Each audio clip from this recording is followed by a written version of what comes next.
नामाचे चिंतन माझे हेची अनुष्ठान, या परते साधन न कळे काही.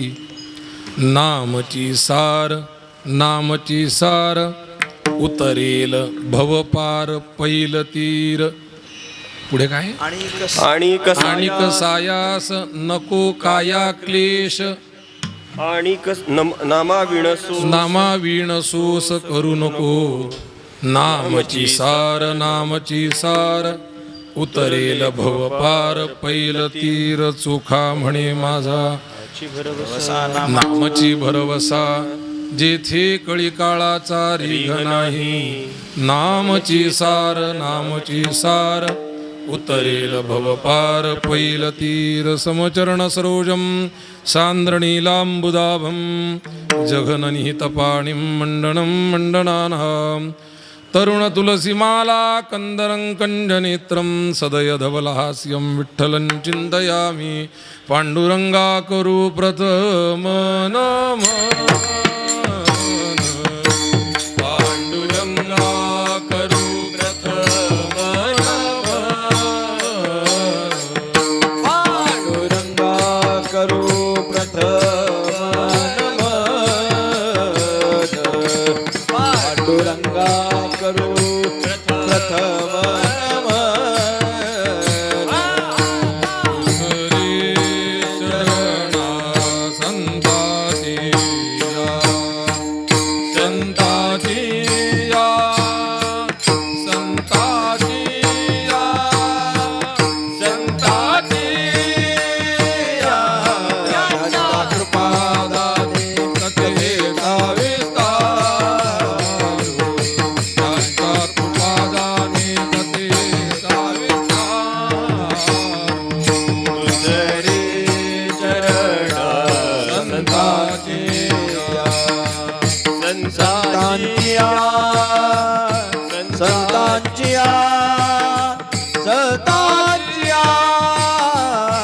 त्यांच्या कृपादारी कथेचा विस्तारू, त्यांच्या कृपादारी कथेचा विस्तारू. पांडुरंगा करू प्रथम नमन, दुसरे चरणा संतातिया. त्यांच्या कृपादाने कथेचा विस्तारू, बाबाजी सद्गुरु दास पांडुरंगा करू प्रथम नमन, दुसरे चरणा संतांची या. त्यांच्या कृपादाने कथेचा विस्तारू, बाबाचे सद्गुरु दास तुका. आदिनाथ समारंभां ज्ञानदेव सुमध्यमां, अस्मदाचार्यपर्यन्तां वन्दे गुरुपरम्परां. जिह्वे तु वद आदिनाथ नमिता मच्छिन्द्र गोरक्षहे. गहिनी निवृत्ति ज्ञानराज हि तथा सत्यामला सत्य हे. गैवीराज श्रीगुप्तनाथ हि तथा उद्बोधः केसरी. श्रीमत्सद्गुरु शिवदीन सुतः वाचे स्मरा नरहरी. श्री संताची या माता चरणावरी,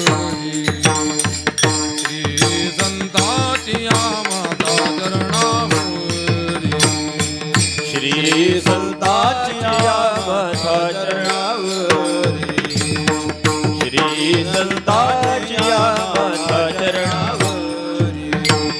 साष्टांग हे करी दंडवत, साष्टांग हे करी दंडवत. श्री संताची या माता चरणावरी, विश्रांती पावलो सांभाळावरी. साष्टांग हे करी दंडवत, साष्टांग हे करी दंडवत. विश्रांती पावलो सांभाळावरी, विश्रांती पावलो सांभाळावरी. श्री संताची या माता चरणावरी, श्री संताची या माता चरणावरी.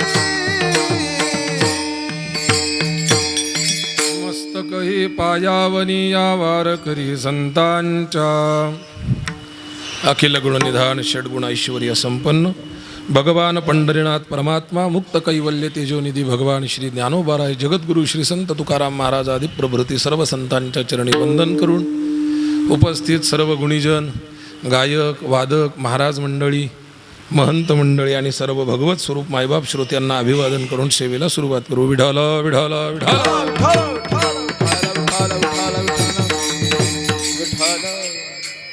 बड़ी प्रसन्नता की बात है कि श्री भगवान पांडुरंग जी के दरबार में अशी यांची अपेक्षा होती, पण मी तसं करणार नाही. काय होतंय महाराज, याला जयेश महाराज साक्षी असतील की कीर्तन कोणत्याही भाषेत करा, पण जो आनंद ज्ञानोबा तुकाराम दागिनता आणि माझा मराठाची बोलू कौतुकेमध्ये आहे तो बाकी कशात येत नाही. बाकी याच्यात आपण अनुवाद करू, संवाद करू, पण आपली मातृभाषा, दोन गोष्टीला मातृभाषा महत्वाची आहे. एक प्रेम व्यक्त करायला आणि दुसरी गोष्ट शिवी द्यायला. विनोद हे पण महत्वाचा आहे. शिवी द्यायची असेल तर इंग्रजीमधली शिवी तितकीशी जाऊन भिडत नाही. आता बीडकडची जर शिवी आहे तर ती नागपूरवाल्याला जमत नाही, नागपूरवाल्याला नागपूरवाल्याची शिवी लागते. तिथं ती भावना पोचते. तसंच प्रेमाचं आहे. प्रेमातले दोन शब्द बोलण्यासाठी तुम्हाला भावना महत्वाची आहे, मातृभाषा महत्वाची आहे. अर्थात भगवान श्री पंढरीनाथांच्या चरण सान्निध्यात दिव्य दरबारामध्ये सुरू असलेला नामसंकीर्तन महोत्सव पुण्यपावन पुरुषोत्तम मासाच्या पर्व काळानिमित्ताने सुरू असलेला परंपरेचा आणि मला वाटतं 100हून अधिक वर्ष झालेला अशा स्वरूपाचा हा उत्सव मागच्या अनेक वर्षांपासून परंपरेची जोपासना हे एकमेव उद्दिष्ट डोळ्यासमोर ठेवून सुरू असलेला हा उत्सव आहे. कारण अलीकडच्या काळामध्ये विशेषतः 2025-26 या काळामध्ये वेगवेगळे उद्दिष्ट डोळ्यासमोर ठेवून सप्ताहाचं आयोजन होतं. काही सप्ताहाचं उद्दिष्ट असतं स्कॉर्पिओ, काही सप्ताहाचं उद्दिष्ट असतं मुक्ती, काही सप्ताहाचं उद्दिष्ट असतं भागवत, काही सप्ताहाचं, तुम्ही ऐकताय ना नीट, प्रत्येक सप्ताहाचं उद्दिष्ट वेगळं आहे. पण काही सप्ताह हे असे असतात की जान जाय पर वचन न जाय किंबहुना, नाथ महाराजांचा जो अभंग आहे, नाथ महाराजांचा म्हणजे भानुदास महाराजांचा आहे, की आपला देह गेला तरी चालेल जरी हे आकाशावर पडो पाय. त्या पद्धतीने आपल्या घरची परंपरा, त्या पद्धतीने आपल्या वाडवडिलांनी सुरू केलेले उत्सव हे कायम स्वरूपी कसे सुरू राहतील याच्यासाठी हळूहळू गळ्यातला आणि अंगावरचा एक एक दागिना कमी होणं हे आपल्या अनेक परंपरेतलं उदाहरण आहे. सगळे दागिने संपल्यावर फक्त काठी उरली होती, तेवढी काठी ठेवून उत्सव झालेले आपल्या परंपरा आहेत. आणि पण एक आहे की उत्सव झाला पाहिजे. बालगंधर्वांच्या जीवनातला एक पिक्चर आला होता आणि बालगंधर्व त्या पात्राला इतके जगायचे की ते त्या पात्राला आपली देवता मानायचे. आणि बालगंधर्वांची जेव्हा परिस्थिती खराब झाली तेव्हा त्यांनी सांगितलं की हे बालगंधर्वांचं जर हे स्नान आहे तर ते स्नान तसंच गंगालयामध्ये, ज्याला अपभ्रंश करून आपण गंगाळ म्हणतो, ज्याची जागा आज प्लॅस्टिकच्या बादलीने घेतलेली आहे, त्या गंगाळामध्ये दूध घालून, त्याच्यात केसर घालून, त्याच्यात गुलाबाच्या पाकळ्या घालून ते स्नान करायचे. एक दिवस त्यांची धर्मपत्नी चिडली आणि त्यांनी सांगितलं, अहो घरी दूध प्यायला नाही आहे, दूध आणायला पैसे नाही आहेत आणि तुम्ही स्नानाला दूध वापरताय. त्यांनी सांगितलं हे स्नान बालगंधर्व या पात्राचं आहे, हे माझं नाही. तसं ही जी परंपरेची माणसं आहेत, ही परंपरेची माणसं, ही सप्ताह केवळ आमचा सप्ताह म्हणून नाही, इथं संख्यात्मक या सप्ताहांकडे पाहून चालणार नाही. या सप्ताहाला गुणात्मक पाहिलं पाहिजे. अनेक असे कार्यक्रम आहेत की जिथली संख्या पाहून चालणार नाही, जिथली संख्या नाममात्र आहे, जिथली संख्या किंचित आहे. किंबहुना नामदेवराय जेव्हा देवळात कीर्तन करायचे तेव्हा बोटावर मोजण्या इतके माणसं होते. आणि कोण कोण माणसं होते हे जनाबाईंचा, कबीरदासजींचा अभंग आपल्याला माहिती आहे. नामदेव कीर्तन करी पुढे देव नाचे पांडुरंग. माणसं किती आहेत यापेक्षा महत्त्वाचं तो सप्ताह कशा भावनेने सुरू आहे, किती वर्षांपासून सुरू आहे, या गोष्टींकडे थोडासा विचार जर केला तर मला असं वाटतं की आपल्या बीड शहरामधला 100 वर्ष टिकणारा, मला नाही वाटत दुसरा एखादा सप्ताह असेल की जो 100 वर्षाच्या पुढे जाऊन सुद्धा आज तागायत सुरू आहे. जर असतील तर त्या सगळ्या सप्ताहाचं कौतुक झालं पाहिजे. कारण सप्ताह ही अशी गोष्ट आहे, मी सांगतो आता कौतुक म्हणून नाही, गंमत म्हणून नाही, पण तुम्ही त्याच्याकडे बघा. गणपती कशाला म्हणायचा? आपण आपल्या देवतेचा अपमान नाही करायचा. एक भिंत होती आणि त्या भिंतीला एक छिद्र पडलेलं होतं. पोरांना सवय बोटं घालायची. ते एक मुलगा गेला आणि त्या भिंतीत बोट घातलं. त्याला विंचू चावला. त्यांनी दुसऱ्याला सांगितलं, दुसऱ्याने विचारलं, का रे बाबा काय झालं? ते म्हणे त्या भिंतीत काय अशी गंमत आहे मला माहित नाही, की त्या भिंतीत बोट घातलं की गुदगुल्या व्हायला लागल्या. पहिले चिन्मय महाराजांनी बोट घातलं, पराग महाराजांनी विचारलं काय होतंय? ते म्हणे गुदगुल्या होतात. पराग महाराजांनी बोट घातलं, त्यांनाही विंचू चावला, पण ते म्हणे हम भी डुबेंगे सनम तुमको भी लेकर डुबेंगे. हे बाकीचे कसं काय तसे राहिले? त्यांनी सचिन महाराजांना सांगितलं, म्हणे महाराज खूप चांगला तिथं गुदगुल्या होतात, तिथं बोट घालून पहा. सप्ताह म्हणजे हे बोट घालण्यासारखं आहे महाराज. सुरुवात करताना गोड वाटतं, पण ज्याला चावतं त्यालाच कळतं. विठाला विठाला विठाला. प्रामाणिकपणाने जे सप्ताह चालू होतात त्याचे हिशोब देत फिरावं लागत नाही. उलट घरात हिशोब लावता लावता बायकोचे बोलणे खावं लागतात, असे हे सप्ताह आहेत. क्या हो एवढे घरातून गेले, तेवढे घरातून गेले, हे काही यांचंच एकट्याचं नाहीये. जेवढे उभे आहेत तेवढ्या सगळ्यांना माहिती आहे काय आयोजन करावं लागतं, किती कष्ट घ्यावे लागतात. अथक प्रयत्नातून सुरू असलेला हा महोत्सव, विशेष पर्व काळ म्हणजे अधिक मासाच्या पुण्यपावन पुरुषोत्तम मासाच्या पर्व काळामध्ये सुरू असलेला उत्सव आहे. 3 वर्षांनी जेव्हा कालगणना कमी अधिक होते, त्या कालगणनेला व्यवस्थित स्वरूपात सुरू ठेवण्यासाठी ज्या मासाचा जन्म आहे, ज्या मासाची निर्मिती आहे, त्या मासाला अधिक मास म्हणावं. याची पुराणोत्तर कथा अशी येते की भक्त प्रल्हादांनी जेव्हा हिरण्यकश्यपूने वर मागितला होता, आपल्या सगळ्यांना माहिती आहे, हिरण्यकश्यपूने वर मागितला होता की मी दिवसा मरणार नाहीये, मला रात्री मरण नकोय, मला घरात मरण नकोय, मला बाहेर मरण नकोय, मला 12 महिन्यातल्या कोणत्याही महिन्यात मरण नकोय. कोणत्याच महिन्यात मरण नको म्हटल्यावर त्याला मारायचं तर आहे, कारण त्याच्यासाठी भगवंताचा अवतार आहे. अवताराची भूमिका आहे परित्राणाय साधूनाम. एक रक्षण झालं, प्रल्हादाला ताप्त्या तेलातून वाचवलं, प्रल्हादाला दरीतून वाचवलं, प्रल्हादाला होलिकेच्या मांडीवरून वाचवलं. हे प्रयोजन संपलं. आता विनाशायाचे दुष्कृताम जेव्हा दुसरं प्रयोजन आलं आणि जेव्हा हिरण्यकश्यपूने सांगितलं की 12 मासातला एकही मास मला मारणारा नाही पाहिजे, तेव्हा या मासाची निर्मिती केली. प्रत्येक मासाला एक अधिष्ठात्री देवता आहे. जसं चैत्र महिन्याची अधिष्ठात्री देवता भगवान श्रीराम किंवा भगवान श्री हनुमंतराय जर पाहिले तर अनुक्रमे फाल्गुनापर्यंत, वैशाख महिना पहा, ज्येष्ठ महिना पहा, आणि काय योगायोगे संप्रदायातल्या सुद्धा साधू संतांची काय दूरदृष्टी असली पाहिजे बघा, की संप्रदायात चैत्र महिन्यापासून प्रत्येक वारी वेगळ्या ठिकाणी. शुद्धातली वारी सगळी पंढरपूरला आहे, पण वद्यातली वारी चैत्रात बदलती, वैशाखात बदलती, ज्येष्ठात बदलती, आषाढात बदलती, श्रावणात बदलती. प्रत्येक ठिकाणची वेगळी वारी आहे, प्रत्येक ठिकाणची अधिष्ठात्री देवता आहे. तसं मी एकदा म्हटलं होतं महाराज कथेमध्ये की प्रत्येक मासाची एक अधिष्ठात्री देवता आहे. तसं प्रत्येक मासाचे एक अधिष्ठात्री संत सुद्धा आम्हाला संप्रदायाने दिलेत की त्या महिन्यात त्या संतांची वारी करायची. पौष महिना आला की निवृत्तीदादांकडे जावं, वैशाख महिना आला की आदिशक्ती मुक्ताबाईकडे जावं, अशा पद्धतीने मार्गशीर्ष महिना आला की सोपान काकाकडे जावं, कार्तिक महिना आला की माऊलींकडे जावं. या पद्धतीने सगळ्या महिन्याची एक अधिष्ठात्री देवता आहे. या महिन्याची निर्मिती केली हिरण्यकश्यपूला मारण्यासाठी. हिरण्यकश्यपूचा वध झाला, पण प्रत्येक मासाला काय होतं, ज्याचा कोणीच मालक नसतो. 4 घरं बांधलेले आहेत, एक रिकामी जागा आहे, इकडून 3 फ्लॅट आहेत, इकडे एक फ्लॅट आहे, मध्ये जी जागा होती प्लॉटची ती रिकामी आहे. आता माझ्या सहित आपल्या सगळ्यांना माहिती आहे, मानसशास्त्र सांगतं की या 4ही घराचा कचरा कुठं पडणार, या 4ही घराची पार्किंग कुठं होणार, तिथंच होणार जिथे जागा कोणाची नाही. ज्याचा कोणीही मालक नाहीये त्याचे सगळे मालक असतात. त्याच्यामुळे एखादा तरी आपला मालक करून घेतला पाहिजे, पण सगळेच आपले मालक करून घेऊन चालत नाही. हाही मुद्दा आहे. तुम्ही जर लक्षपूर्वक कीर्तन ऐकत असाल तर बऱ्याच जणांना कळेल, अच्छा हा तो विषय होता, अच्छा हा तो विषय होता. हो, सगळ्यांना मालक करून चालत नाही आणि आमचा कोणीच मालक नाही असंही म्हणून चालत नाही. ह्या मासाची गंमत ती झाली की या मासाला कोणीही अधिष्ठात्री देवता नव्हती. विष्णूकडे गेला, भगवान विष्णूने सांगितलं शरण आलेल्याचं रक्षण करणं माझ्या हातात आहे, पण तुझ्या कार्याचं जे निर्विघ्नपणे संकट दूर करणं कोणाचं जर काम असेल तर ते गोलोकात चल. भगवान पुरुषोत्तमाच्या चरणी जाऊन त्याला नतमस्तक केलं. झाल्यावर त्याला देवाच्या पायावर ठेवलं.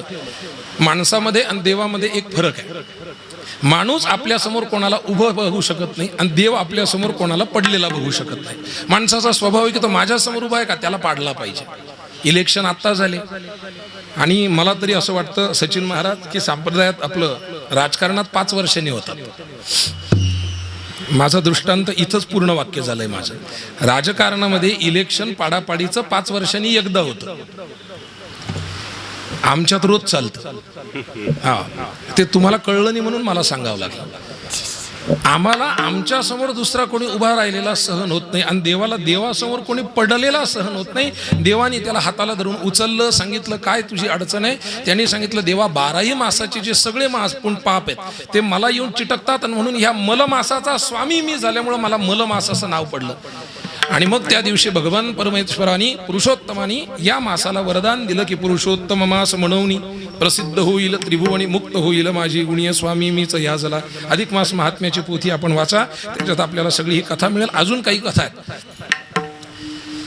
देवाने सांगितलं की उद्यापासून याला पुरुषोत्तम मास असं नाव द्यायचं आणि मुक्त होईल माझी गुणी स्वामी मीच याजला असं सांगितल्यामुळं देवाने सांगितलं इतक्या दिवस मलमास म्हणून तुझं नाव होतं ना, आता तू पुरुषोत्तम मास म्हणून होणार. इतक्या दिवस 12 महिन्यात जे पुण्य प्राप्त होत नाही ना ते पुण्य तुझ्या होणार. कारण यामध्ये जे कर्म केलं त्याचं शतपटीने पुण्य प्राप्त होतं. म्हणजे आजचं जर कीर्तन ऐकलं तर 100 कीर्तनं तुम्ही ऐकली. आणि मला वाटतं काला 8व्या दिवशी जर असेल आणि काल्यापर्यंत जर तुम्ही कीर्तन ऐकली तर तुम्ही 800 कीर्तन ऐकले. तुम्हाला मुक्त होण्यापासून कोणीही अडवू शकणार नाही. फक्त ते 800 कीर्तन ऐकताना मन आपलं स्थिर असलं पाहिजे. जितासनो जितसंगो जितश्वासो जितसंगो जितेंद्रिय याप्रमाणे आपलं मन आपले इंद्रिय आपल्यासोबत असले पाहिजे. माझा मुद्दा चालू आहे. देवाने त्याला वरदान दिलं की तुझ्या ठिकाणी जो कोणी एखादं पुण्य करेल शतपटीने त्याला 1 माळ जर केली अधिक महिन्यात तर त्याला असे 1 जावई जर जेव घातला तर 17 ब्राह्मण जेव घातल्याचं पुण्य मिळतं. म्हणून या दोंड्याच्या महिन्यात 3 वर्ष जरी तुम्हाला विचारलं नाही तरी या वर्षी मात्र तुमची चांदी असते, कोणाकोणाची सोनं असतं.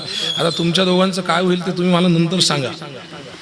मी जयेश महाराजांनी विचारणार आहे की अजून काय होतंय. मला बऱ्याच जणांनी विचारलं की महाराज तुमचं काय. मी म्हटलं माझा 3रा 4था अधिक आलेला आहे. 1ल्या 2ऱ्या अधिकाला जावयाला जावई म्हणून जो सन्मान असतो त्याला 6व्या आणि 7व्या अधिकाला केवळ धोंडे मिळतात. शाब्दिक स्वरूपात ऐका नाही तर लाक्षणिक स्वरूपात ऐका, धोंडेच मिळतात, दुसरं काही मिळत नाही.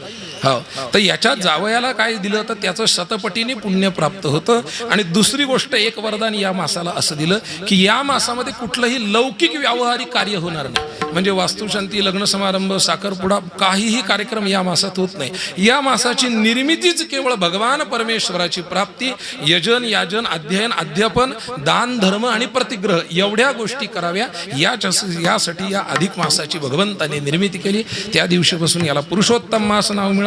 आणि या पुरुषोत्तम मासाच्या पर्व काळानिमित्ताने आपल्या संस्थांमध्ये सुरू असलेला हा नामसंकीर्तन महोत्सव, या महोत्सवातली आजची जी सेवा आहे ही सेवा मला वाट्याला दिलेली आहे. आज्ञा स्वरूप ही सेवा आहे. काही सेवा अशी असते महाराज आमच्या इथं येऊन सेवा करा.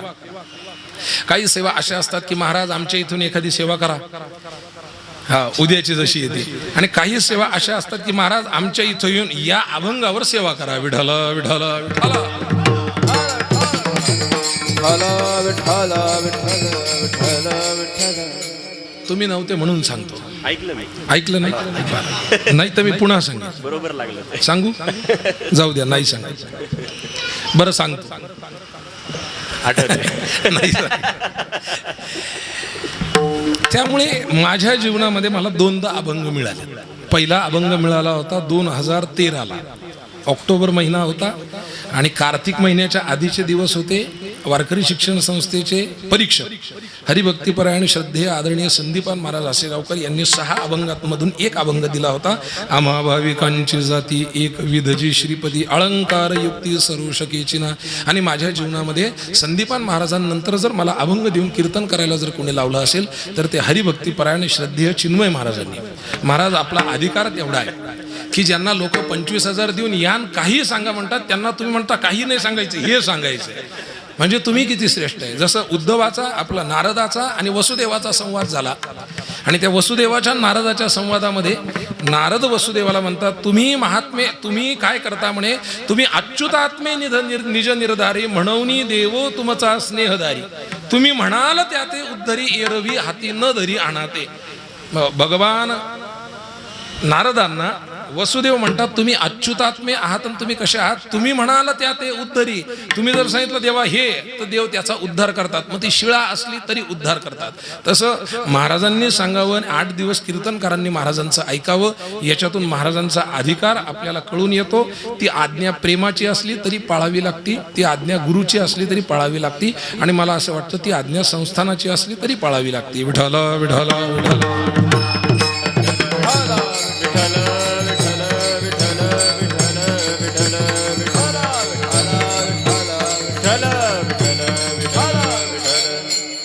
एक महत्वाचं आणि कौतुकाचं पाऊल म्हणजे असं की चोखोबारायांच्या अभंगांवर विचार व्हावा. सगळ्या संतांच्या अभंगांवर विचार व्हायला पाहिजे. जनाबाईंचे अभंग घेतले गेले पाहिजे. सोहिराबाईंचा अभंग हरिभजनाविण काळ घालवू नको रे आपण सुंदर म्हणतो, पण सोहिराबाईंचे अभंग कीर्तनात यायला पाहिजे. आणि या पद्धतीने मला असं वाटतं एकदा पंढरपुरात एक उत्सव झाला होता, तो अमळनेरकर महाराजांच्या मठात झाला होता, की तेव्हा त्यांनी 7 दिवस काल्याचेच अभंग घेतले. एक दिवस एक सप्ताहाला 7ही दिवस सगळे समाधी प्रकरणच घेतले. एक दिवस का पूर्ण सप्ताहामध्ये नामपरच घेतले. या पद्धतीने जेव्हा मी आता जसं सांगितलं दुपारी भोजन करताना की शास्त्रार्थ अशा संबंधाने व्हायला पाहिजे. तयारी जर करायची असेल तर अशा संबंधाचे नवीन नवीन प्रयोग होणं ही काळाची गरज आहे. आणि अर्थात ते शिक्षक असल्यामुळे त्यांच्यातला शिक्षक जागा झाला आणि त्यांनी ठरवलं की 8ही विद्यार्थ्यांची परीक्षा घ्यायला पाहिजे. असे तसे हे परीक्षेला येणार नाही, फोटो टाकू आणि मग यांना परीक्षेला बोलवू. नापास करायचं का पास करायचा हा मुद्दा वेगळा आहे, पण परीक्षेला या पद्धतीने त्यांनी आम्हाला बोलवलं की आम्ही सुद्धा नाही म्हणू शकलो नाही. शेवटी आम्ही वाटच पाहतो कोण कधी बोलवतंय. मी महाराजांना म्हटलं महाराज संध्याकाळच्या वेळेत कीर्तन घेतले नाही, गमतीतला विषय चालतो. माझं कीर्तन हे संवादातलं जास्त असतं, उपदेशातलं कमी असतं. संवादातून उपदेश मिळाला तर ती भगवंताची कृपा समजा, आणि संवादातून संवाद जरी साधला गेला तरी त्याच्यातूनही मुक्ती मैत्री गार्गीचे अनेक संवाद भागवतामध्ये आलेले आहेत. महाराजांना म्हटलं महाराज सकाळी प्रवचन आहे, संध्याकाळी कीर्तन घेतले नाही. ते पहिले नाही म्हटले आणि नंतर म्हणे आले तर घेऊ ना. तसं आमचं झालंय, आम्ही वाट पाहत असतो, महाराज नाही पाहत, ते अपवाद येत याला. हा, त्यांची वाट एप्रिल महिन्यातली आतापासून लोक पाहायला लागले. मी विचार करतोय महिना मे चालू आहे आणि महाराजांना एप्रिलमधलं कीर्तन मग आपल्या ऐकण्यात काही चुकलंय का. म्हणून नंतर महाराजांनी सांगितलं 27च्या एप्रिलमधलं, त्याच्यामुळे तुम्ही अपवाद आहात, बाकीचे आम्ही सगळे.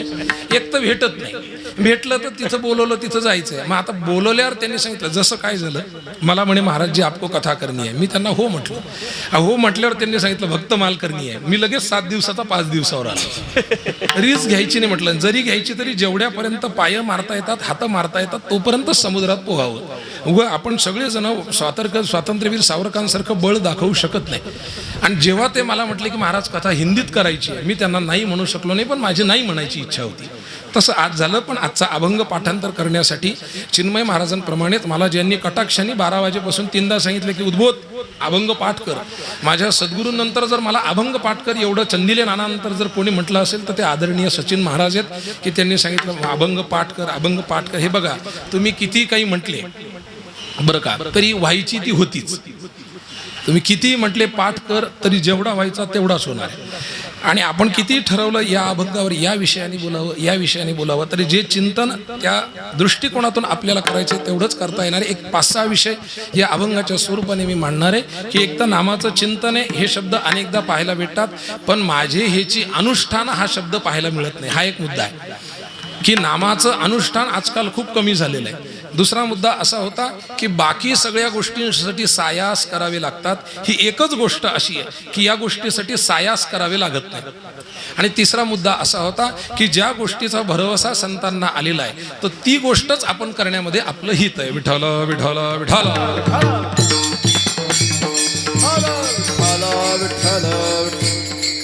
नामाचे चिंतन मग घ्या की लावा. माझे हेची अनुष्ठान या परते अनेक साधन नकळे काही. चोखोबार आहे महाराज या अभंगामध्ये परमार्थिक जीवनामध्ये जीवन जगत असताना साध्यापर्यंत पोहोचण्यासाठी साधनाचा विचार सांगतात. आपल्या जीवनामध्ये आपल्याला जीही गोष्ट करायची असेल, हो ते काय झालं, अयोध्येमध्ये आलं होतं माकड, आज आला होता मध्ये कोणतरी माणूस आणि माझ्या कीर्तनात आला पखवाज. आणि असं कोणीही जर केव्हाही आलं तरी सगळ्यांचं लक्ष तिकडं जातं. हा माणसाचा स्वभाव आहे. चंचलम मी मन कृष्ण प्रमाथी बलवदृढम. एवढं जर आमचं मन चांगलं असतं की बाकी काय आम्हाला माहित नाही, आम्ही फक्त कीर्तनकार काय म्हणतायत तेवढंच ऐकणार, तर माझ्या मताने तुमच्यातल्या अर्ध्याच्या वर मोक्षाला गेले असते आतापर्यंत. पण कीर्तनकारापासून सगळ्यांचंच मन चंचल असल्यामुळे प्रत्येकाचं लक्ष तिकडं जातं. एकचित्ताने आणि सर्वेंद्रियाचा कान करून जर कीर्तन ऐकलं तर त्या कीर्तनाला फायदा आहे. परीक्षित राजाने श्रीमद भगवत कथा जी ऐकली होती ती एकदा ऐकली होती आणि पहिल्या दिवशी सुरुवात केली आणि 7व्या दिवशी परीक्षित राजा मुक्तीला गेला. आमच्या जीवनामध्ये गल्लीत आम्ही 3-3 भागवत वर्षाला ऐकतोय, पण आमच्या जीवनाला अजून मुक्तीशिवाय दुसरं काहीही मिळत नाही. तो पण सप्ताह चांगला असला तर नुकतीचं रूपांतर कशात तरी दुसरीकडे होईल, पण दुसरं आम्हाला मिळत नाही. याचं कारण आहे, परीक्षित राजांनी एकच ऐकली होती, पण सर्वेंद्रियाचा कान करून ऐकली होती. सर्वेंद्रियाचा कान करून कीर्तन किंवा कथा ऐकणं म्हणजे काय, तर हाताने सुद्धा ऐकता आलं पाहिजे, डोळ्यांनी सुद्धा ऐकता आलं पाहिजे, पायांनी सुद्धा ऐकता आलं पाहिजे, मनाने सुद्धा ऐकता आलं पाहिजे आणि कानांनी तर ऐकताच आलं पाहिजे. तुम्ही म्हणाल महाराज डोळ्यांनी ऐकता येतं का, हाताने ऐकता येतं का, पायाने ऐकता येतं का? ऐकता जर येत नसलं तर एखादा माणूस आला तुम्ही जर त्याला अशी पाय उगारून जर लात मारली सुद्धा नाही, नुसती ॲक्शन जरी केली तर तो तुमच्याकडं धावून येतो.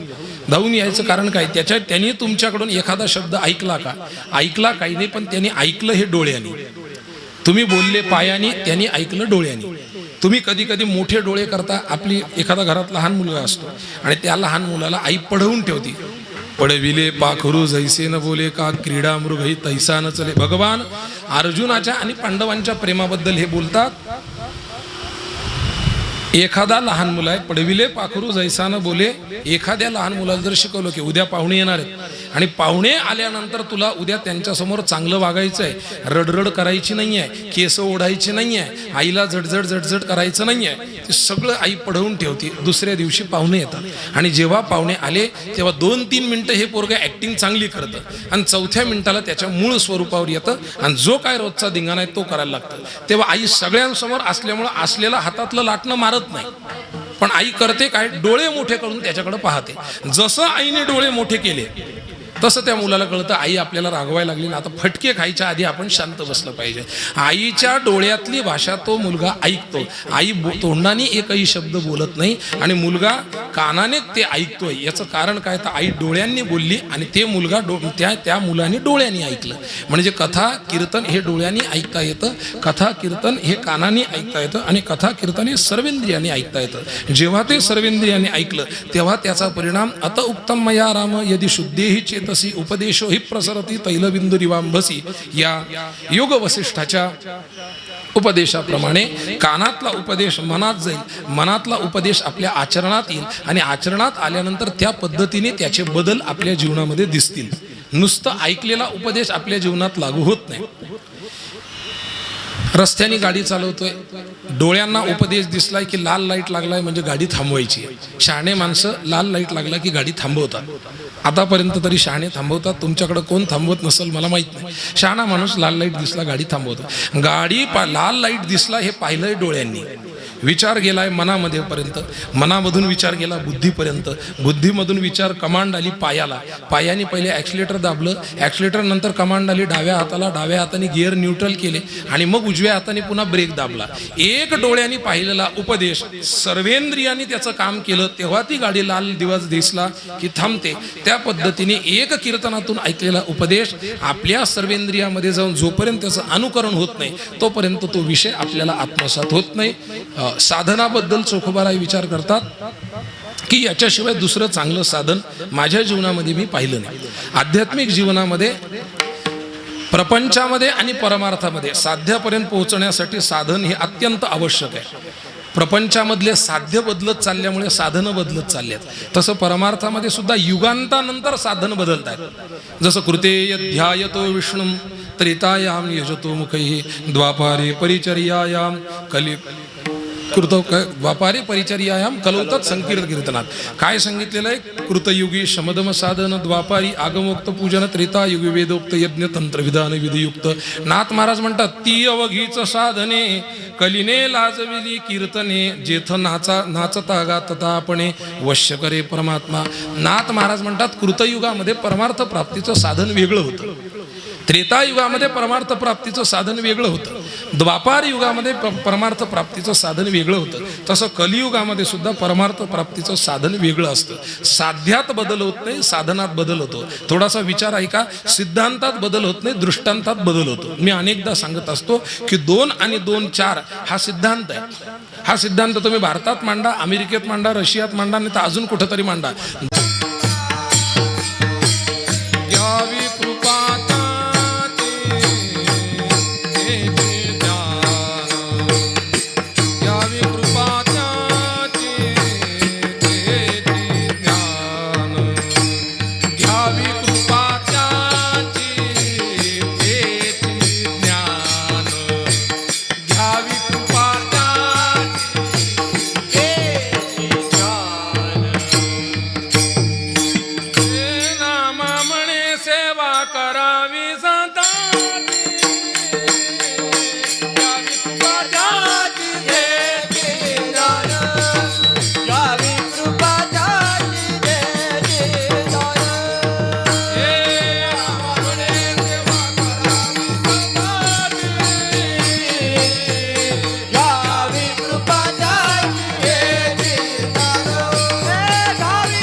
कीर्तन हे शिकवण्यासाठी असतं आणि कीर्तन हे शिकण्यासाठी सुद्धा असतं. आजचं कीर्तन हे शिकण्यासाठी आहे.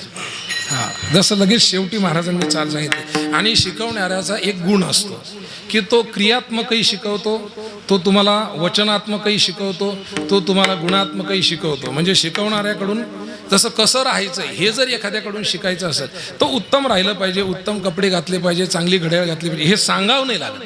ते पाहिलं की आपल्याला कळतं असं राहिलं पाहिजे. महाराज लोक आताही उत्तम राहणारे पण आहेत. विठ्ठल विठ्ठल विठ्ठल.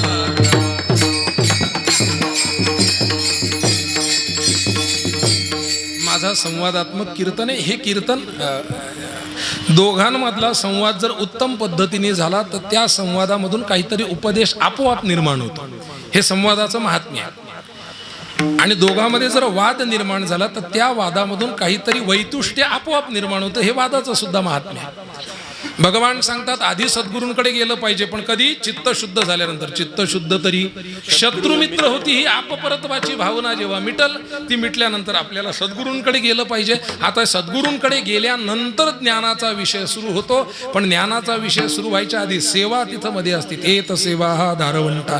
सेवाला दारवंटा का म्हटलेलं आहे? कारण तो ओलांडल्याशिवाय तुम्हाला ज्ञानाकडे जाता येत नाही. ज्ञानाकडे जायचं असेल तर सद्गुरूंची सेवा केली पाहिजे. आता सेवा कशा पद्धतीने केली पाहिजे? कायिक सेवा आहे, वाचिक सेवा आहे, मानसिक सेवा आहे, धनाची सेवा आहे, मनाची सेवा आहे, तनाची सेवा आहे. सेवा करण्याचे अनेक प्रकार सांगितलेले आहेत. ज्ञानोबा सांगतात अगरवता करावी दास्य सकळ. सगळ्यात महत्त्वाची ही सेवा आहे की जी पण सेवा आम्ही सद्गुरूंची करतोय ती अगरवता अशा स्वरूपात केली पाहिजे. मध्यंतरी मी सांगितलं की महाराज द्रोणाचार्य सगळ्यांना व्हायचे, एकलव्य व्हायला कोणी तयार नाही आहे. आणि हे दुर्दैव आहे. ज्या दिवशी एकलव्य अनेक होतील त्या दिवशीच द्रोणाचार्याचं महत्त्व वाढणार आहे. पण आमच्या इथं महाराज बोटने गळा काटून घेतील पण सांगतील मीच एकटा एकलव्य आहे.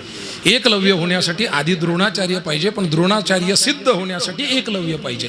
सेवा करणारे खूप मिळतात पण अगरवता सेवा करणारं कोणी मिळत नाही.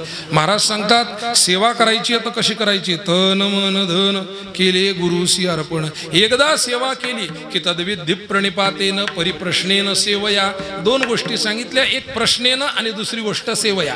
प्रश्नाने आणि सेवया म्हणजे सेवा झाल्यानंतर. आता ते मला काही संस्कृत फार कळत नाही, दोघं जण आलेले आहेत, पण प्रश्नेनची विभक्ती पाहिली आणि सेवयाची विभक्ती पाहिली तर प्रश्नाने आणि प्रश्न विचारल्यानंतर आणि सेवा केल्यानंतर असा जर त्याचा अर्थ होत असेल तर आधी सद्गुरूंना प्रश्न विचारला पाहिजे. दुर्दैवाने सद्गुरूंपासून कीर्तनकारांपर्यंत प्रश्न विचारणं बंद झाले. त्यामुळं दुकान कसंही सुरू झालं. गावा गहू काय भाव दिला? त्यांनी सांगितलं 30,000 रुपये. मग आपण सांगतो लगेच देऊन टाका, 30 तारीख तुमची. आपण लगेच गहू घेऊन टाकतो. माझं बोलणं गव्हाविषयी चालू आहे. किराणा दुकानातलं मोंड्यात कीर्तन आहे. कीर्तनकारांकडे हे जर लागू होत असेल तर तो निव्वळ योगायोग समजावा. इट्स अ फिक्शन म्हणतात ना त्याला इंग्लिशमध्ये. हा निव्वळ योगायोग. गहू पाहताना पाहता अहो याचा भाव एवढा नसतो, दुसरा गहू दाखवा. मग दुसरा भाऊ पाहतो आणि दोन्ही गव्हांमध्ये तुलना करतो की यातला आमच्या तब्येतीसाठी चांगला गहू कोणता. आणि मग तो गहू जर आपण घेत असू, मला असं वाटतं आम्ही गहू पाहताना जर त्याच्यामध्ये चांगला आणि वाईट गहू पाहतो तर हा सुद्धा गहू आम्ही चांगल्या पद्धतीने निवडला पाहिजे. जेव्हा महाराष्ट्र चांगला गहू निवडल तेव्हाच महाराष्ट्राचं पोट खराब होणं वाचल. ज्याला कळलं त्यांनी आनंद घ्या, ज्याला नसल कळलं त्यांनी कीर्तन झाल्यानंतर चहाची व्यवस्था आहे.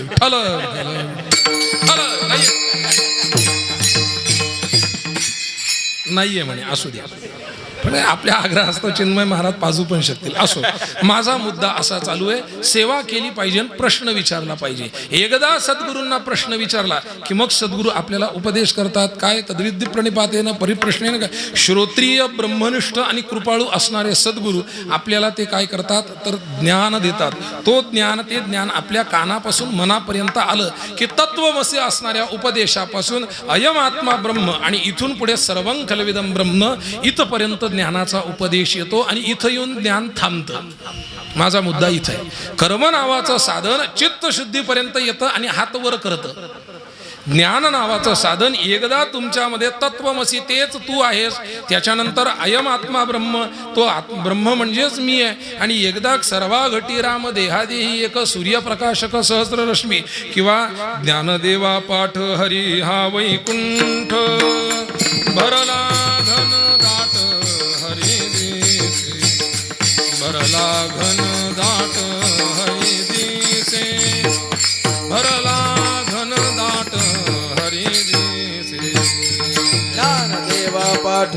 हरी हा वैकुंठ भरला घनदाट हरी दिसे भरला घनदाट हरी दिसे भरला घनदाट हरी दिसे ज्ञानदेवा पाठ हरी हा वैकुंठ ज्ञानदेवा पाठ हरी हा वैकुंठ ज्ञानदेवा पाठ हरी हा वैकुंठ ज्ञानदेवा पाठ हरी हा वैकुंठ ज्ञानदेवा पाठ हरी हा वैकुंठ भरला घनदाट हरी दिसे भरला घनदाट हरी दिसे भरला घनदाट हरी दिसे ज्ञानदेवा पाठ हरी हा वैकुंठ भरला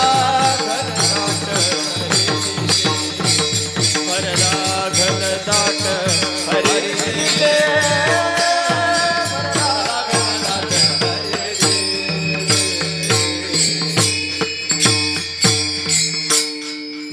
एवढं चांगलं जर ऐकायला मिळत असेल तर महाराज कीर्तनाच्या ऐवजी हरिपाठ कंटिन्यू करा.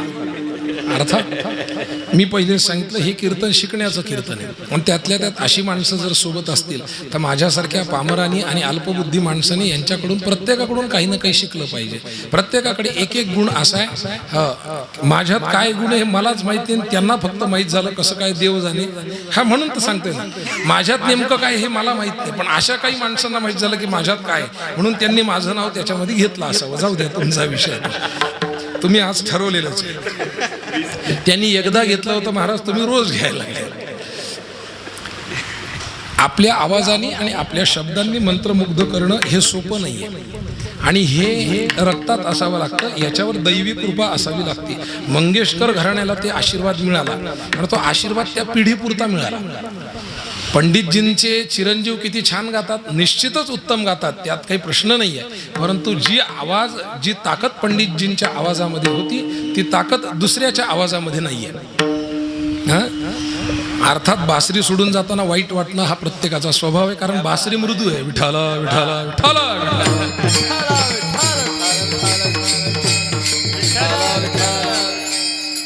मला दिली होती महाराज एक जणांनी वाजवायला. हो, आवाज निघाला नाही पण हवा मात्र निघाली.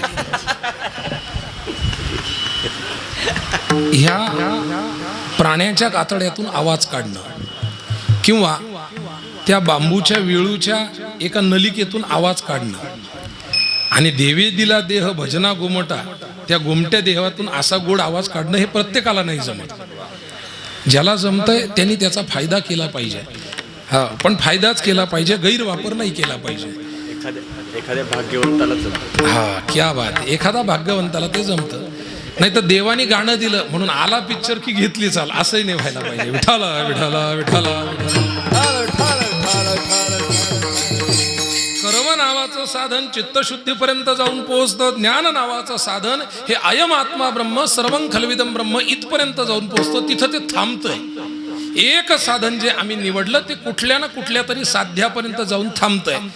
चोखोबारायांच्या साधनामध्ये आणि या 3 साधनांमध्ये काय फरक आहे पहा. चोखोबाराय म्हणतात आमचं साधन याच्यापेक्षा वेगळं आहे. तिसऱ्या एका साधनाचा विचार करून जर पुढे जायचं झालं तर कर्म झालं, ज्ञान झालं, आता झाला योग. योग आमच्या जीवनामध्ये महाराज येतो तो सकाळी 7:30 वाजता आणि तो पण हरिद्वारमधून लाईव्ह येतो. पण आमच्या जीवनामध्ये हरिद्वारवरून लाईव्ह येणारा योग हा योगाची एक प्रक्रिया आहे. यम नियम आसन, मग चौथी येतो प्राणायाम, मग प्रत्याहार, मग येते सविकल्प समाधी, मग येते निर्विकल्प समाधी. आता एक यम किंवा एक नियम साधण्यासाठी 12 वर्ष लागतात असं रामकृष्ण परमहंस म्हणत. आणि एक यम नियम साधण्यासाठी 12 वर्ष लागतात. तर शौच, संतोष, तपस, स्वाध्याय, ईश्वर प्रणिधान, अहिंसा, सत्य, आस्ते, ब्रह्मचर्य, अपरिग्रह हे 5 आणि 5 जर झाले 10, तर एक साधण्यासाठी जर लागतोय 12 तर 10 साधण्यासाठी लागतायत 120. याच्यानंतर यम नियम, याच्यानंतर आसन आहे. आसन कोण कोणतं घालायचे? ज्ञानोबारायांची ज्ञानेश्वरी पाहिली पाहिजे, 12वा अध्याय पाहिला पाहिजे. आणि जीवू परमात्मा दोन्ही बैसविले ऐक्यासनी जयाच्या हृदय भुवनी विराजती, ह्याच्या आधीच्या जर ओव्या पाहिल्या तर कोणतं आसन कोणत्या दिशेला पाहून केलं पाहिजे? शुचौदेशे प्रतिष्ठाप्य स्थिरम आश्रमात्मनः नात्युच्छ्रितं नातिनीचन चैलाजिन कुशोत्तरम. कशा पद्धतीचं आसन असलं पाहिजे, इथून सुरुवात आहे. आणि त्याच्यानंतर जो येतो, जो आम्ही रोज करतोय, 3दा सोडा 2दा वर घ्या, तुमचं जीवन ओके. एवढा सोपा प्राणायाम नाही आहे. आपण अनुलोम विलोम करता निश्चित आपल्या तब्येतीवर त्याचा फायदा व्हावा. सर्वे भवन्तु सुखिनः सर्वे सन्तु निरामया ही प्रार्थना आमची आहेच. पण काही केल्याने तब्येत ठीक होत नाही. अनुभव आहे महाराज. एका जणांनी मला योगा मॅट भेट दिली, म्हणजे सगळ्याच मुलांना दिली. शाळेतल्या आपलं विद्यालय आहे, 35 मुलांना दिल्या आणि त्यांनी 36 आणल्या. आता 35 नंतर 36वा उरतो तो मी घेतली. 2-3 दिवस पहिली सुरुवात केली. मी 4:30-4:45 मुलांना उठवतो. उठवल्यावर मी विचार केला, ऐका तुम्ही, म्हणजे हा माझ्या जीवनात घडलेला सत्य प्रसंग आहे. आणि ह्याला साक्षी अमृता वहिनी आहेत. आणि अमृता कधी खोटं बोलत नसते. जयेश महाराजांना विचारा. मी नाही म्हणत, जयेश महाराजांना विचारा. मी नाही म्हणत, बोलत नाही महाराज. नाव बदललं तरी ती कधीच खोटं बोलत नाही, हे ध्यानात घ्या तुम्ही. पण विजया असो नाही तर काही असो, ती जी कधीच खोटं बोलत नाही तिलाच बायको म्हणायचं महाराज. हा, आणि तुम्ही ज्या पद्धतीने मान डोलवली, वहिनीने ज्या पद्धतीने हास्य दिलं, त्याच्यावरून मला इथे लक्षात आलं तो काही मुद्दा नाही आहे. मी 4:30 वाजता योगा मॅट घेतली, ती टाकली. पहिले तर ती मी टाकायला गेलो, ती तिकडून गोल होऊन इकडे आली. याच्यात माझा 15 मिनिटं गेला. आणि 15 मिनिटं झाल्यावर कशी तरी ती सरळ झाली. मी सूर्यनमस्काराच्या एकूण 6 प्रक्रिया सरळ आहेत आणि एकूण 6 प्रक्रिया उलट्या आहेत. याला 12ला सूर्यनमस्कार म्हणतात. पहिल्यापासून 6 पर्यंत येऊस्तर जी प्रक्रिया आहे त्या प्रक्रियेपर्यंत मी आलो. आणि 6वी प्रक्रिया ही शयनाची. मी 6व्या प्रक्रियेला आलो आणि असं म्हटलं की 5 मिनिटांनी 7वी प्रक्रिया करू. मी 7 वाजता 7वी प्रक्रिया केली. दृष्टांत समजला, ज्याला कळाला असेल त्यांनी कीर्तन ऐका. हा योग आहे महाराज. आणि असा योग किती वर्ष केला म्हणजे आम्हाला काय होईल. हा तरी प्राणायामाबद्दलची ही चर्चा चालू आहे. इथून पुढं सविकल्प समाधी आहे, जी की आम्हाला कोणालाही प्राप्त होत नाही, पण ज्ञानोबा आहे ती कधी पण घ्यायची. किंवा अशा समाधीचं सुख सुद्धा ओवाळून टाकण्यासारखं हे साधन आहे. समाधीचे सुख सांडा ओवाळून, योगाचं सुख सांगितलं नाहीये, समाधीचं सुख सांगितलंय. याच्याही पलीकडे निर्विकल्प समाधी कशाला म्हणतात? मृत्यू आल्यानंतर जी समाधी मृत्यूला जवळ सुद्धा येऊ देत नाही, त्याला जर निर्विकल्प समाधी म्हणायचं असेल तर ही निर्विकल्प समाधी चांगदेव महाराजांकडे कायमस्वरूपीची होती की नाही मला सांगा. मृत्यू जवळ आला की चांगदेव महाराजांनी परत पाठवावं. मृत्यू जवळ आला की चांगदेव महाराजांनी परत पाठवावं. आमच्याकडे मृत्यू पळत जर आला तर आम्हाला परत पाठवता येत नाही महाराज, येत नाही. 14 दिवसाचा अनुभव मागच्या 2-3 वर्षांपूर्वी सगळ्यांनी घेतला होता. एकदा जर मृत्यू जवळ आला तर 14 दिवस जवळ सुद्धा कोणी येत नव्हतं. याच्यामध्ये मृत्यू आहे हे जर कळलं तर लोक त्याच्या जवळ येणार नाही. एक 6 फुटाचा जर साप आपल्याकडे आला, या इथं हे जे बाबा बसलेले आहेत, जे सध्या कीर्तन ऐकतायत, या बाबांजवळ जर साप आला 6 फुटाचा, तर काय होईल मला सांगा? काहीच नाही महाराज. समचरणीची शोभा जर सोडली तर इथं बाकी कोणाची शोभा राहणार नाही. 6 फुटाचा. आता पुढचं उत्तर ऐका. 6 फुटाचा साप आलाय पण तो चावणार नाहीये असं कळल्यावर थोडेसे सुज्ञ माणसं म्हणतील अरे चावणार नाहीये, उचलून बाजूला ठेव. 6 फुटाचा साप आहे, तो जर इथं आला असं कळल्यानंतर, तो साप रबराचा आहे असं कळल्यानंतर इथलं कोणीच हलणार नाही. साप 6 फुटाचा आहे, तो इथंच येणार आहे, कीर्तनातच येणार आहे. पण त्याचं ज्ञान जसं जसं होत गेलं तशी तशी मनातली भीती कमी होत गेली. कारण भीती न सापापासून आहे न साप चावण्यापासून आहे. भीती साप चावल्यानंतर जे विष येतं ते विष पसरल्यानंतर जो मृत्यू होतो त्या मृत्यूची आहे. माणूस मृत्यूशिवाय कोणालाही घाबरत नाही. मग तो तुम्ही कोणी असू द्या, ज्याच्याकडून मृत्यू दिसतोय त्याला तुम्ही घाबरताय. मृत्यू म्हणजे दंड म्हणजे भय. ज्याच्याकडून तुम्हाला दंड भेटणार आहे त्याच्यापासून तुम्हाला भय. चांगदेव महाराज तो मृत्यू आला की त्याला परत पाठवायचे. हे निर्विकल्प समाधी आहे. योग नावाचं साधन अंतिम निर्विकल्प समाधीपर्यंत नेत आहे, तिथून पुढे जात नाही.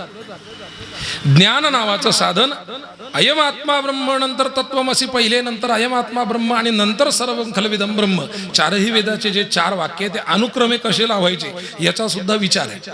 ते लावल्यानंतर ज्ञानाचं साधन संपतं. कर्माचं साधन चित्त शुद्ध करून देतं तिथं संपतं. पण एक साधन असं आहे की ते साधन महाराज त्याचं साध्य प्राप्त झाल्यावरही साधन संपत नाही आणि साधन चालू असताना साध्य प्राप्त होतं. ते साधन चोखोबाराय अभंगाच्या पहिल्या चरणात सांगते. अनुष्ठान अनुष्ठान हेचे अनुष्ठान नावाचे कीर्तन माझे हेचे अनुष्ठान नावाचे हेचे अनुष्ठान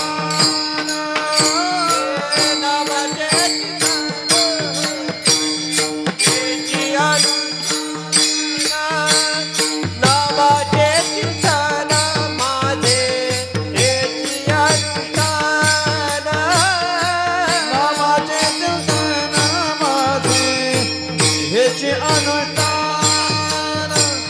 नामाचे कीर्तन माझे हेचे अनुष्ठान या परत साधना न कळे काही या परत साधना न कळे काही नामाची सार नामाची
जे काम पैशाने होत नाही ते काम प्रेमाने होतं. ध्यानात द्या. जी गोष्ट तुम्हाला पैशाने करता येऊ शकत नाही ती तुम्हाला प्रेमाने करता येऊ शकते. पंतप्रधानांची सभा होती आणि त्या सभेमध्ये आता एका माणसाला पंतप्रधानांना भेटायचं आहे. इथं आमदाराला लवकर भेटता येत नाही, पंतप्रधानांना भेटणं शक्य नाही आहे. वेगवेगळ्या प्रकारची सिक्युरिटी आहे, वेगवेगळ्या प्रकारचे बॅरिगेट्स आहेत. सगळे बॅरिगेट्स उलटून तिथपर्यंत जाणं शक्य नाही. आणि कारण काय तर मला तुमच्याविषयी प्रेम आहे. त्यांनी काय केलं, त्या मुलांनी पंतप्रधानांचा एक फोटो आणला आणि तो धरून असा उभा राहिला. तो धरून उभा राहिला तर त्या पंतप्रधानांनी वरून पाहिलं आणि आपल्या SPGला सांगितलं, म्हणे तो फोटो आणि फोटोवाला मुलगा इकडे घेऊन ये.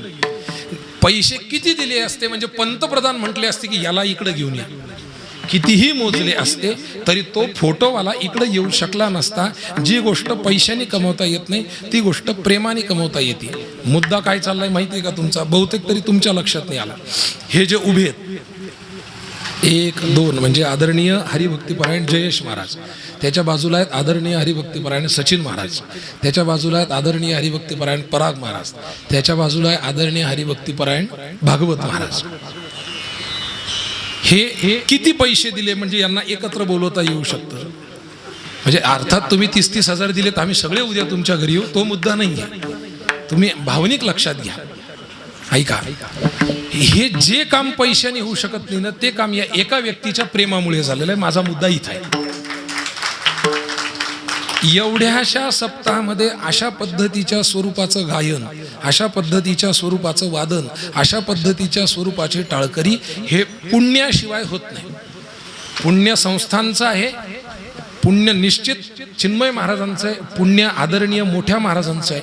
आणि मला असं वाटतं पुण्य चिन्मय महाराजांचं एक आहे की बाबांनी ज्या पद्धतीने मंदिराची संप्रदायाची सेवा केली, दोन्ही यथासांग दोन्हीकडे प्रपंचिते भाग्य परमार्थी वैराग्य, त्यांनी प्रपंचही उत्तम सांभाळला, त्यांनी त्यांचा परमार्थही उत्तम सांभाळला.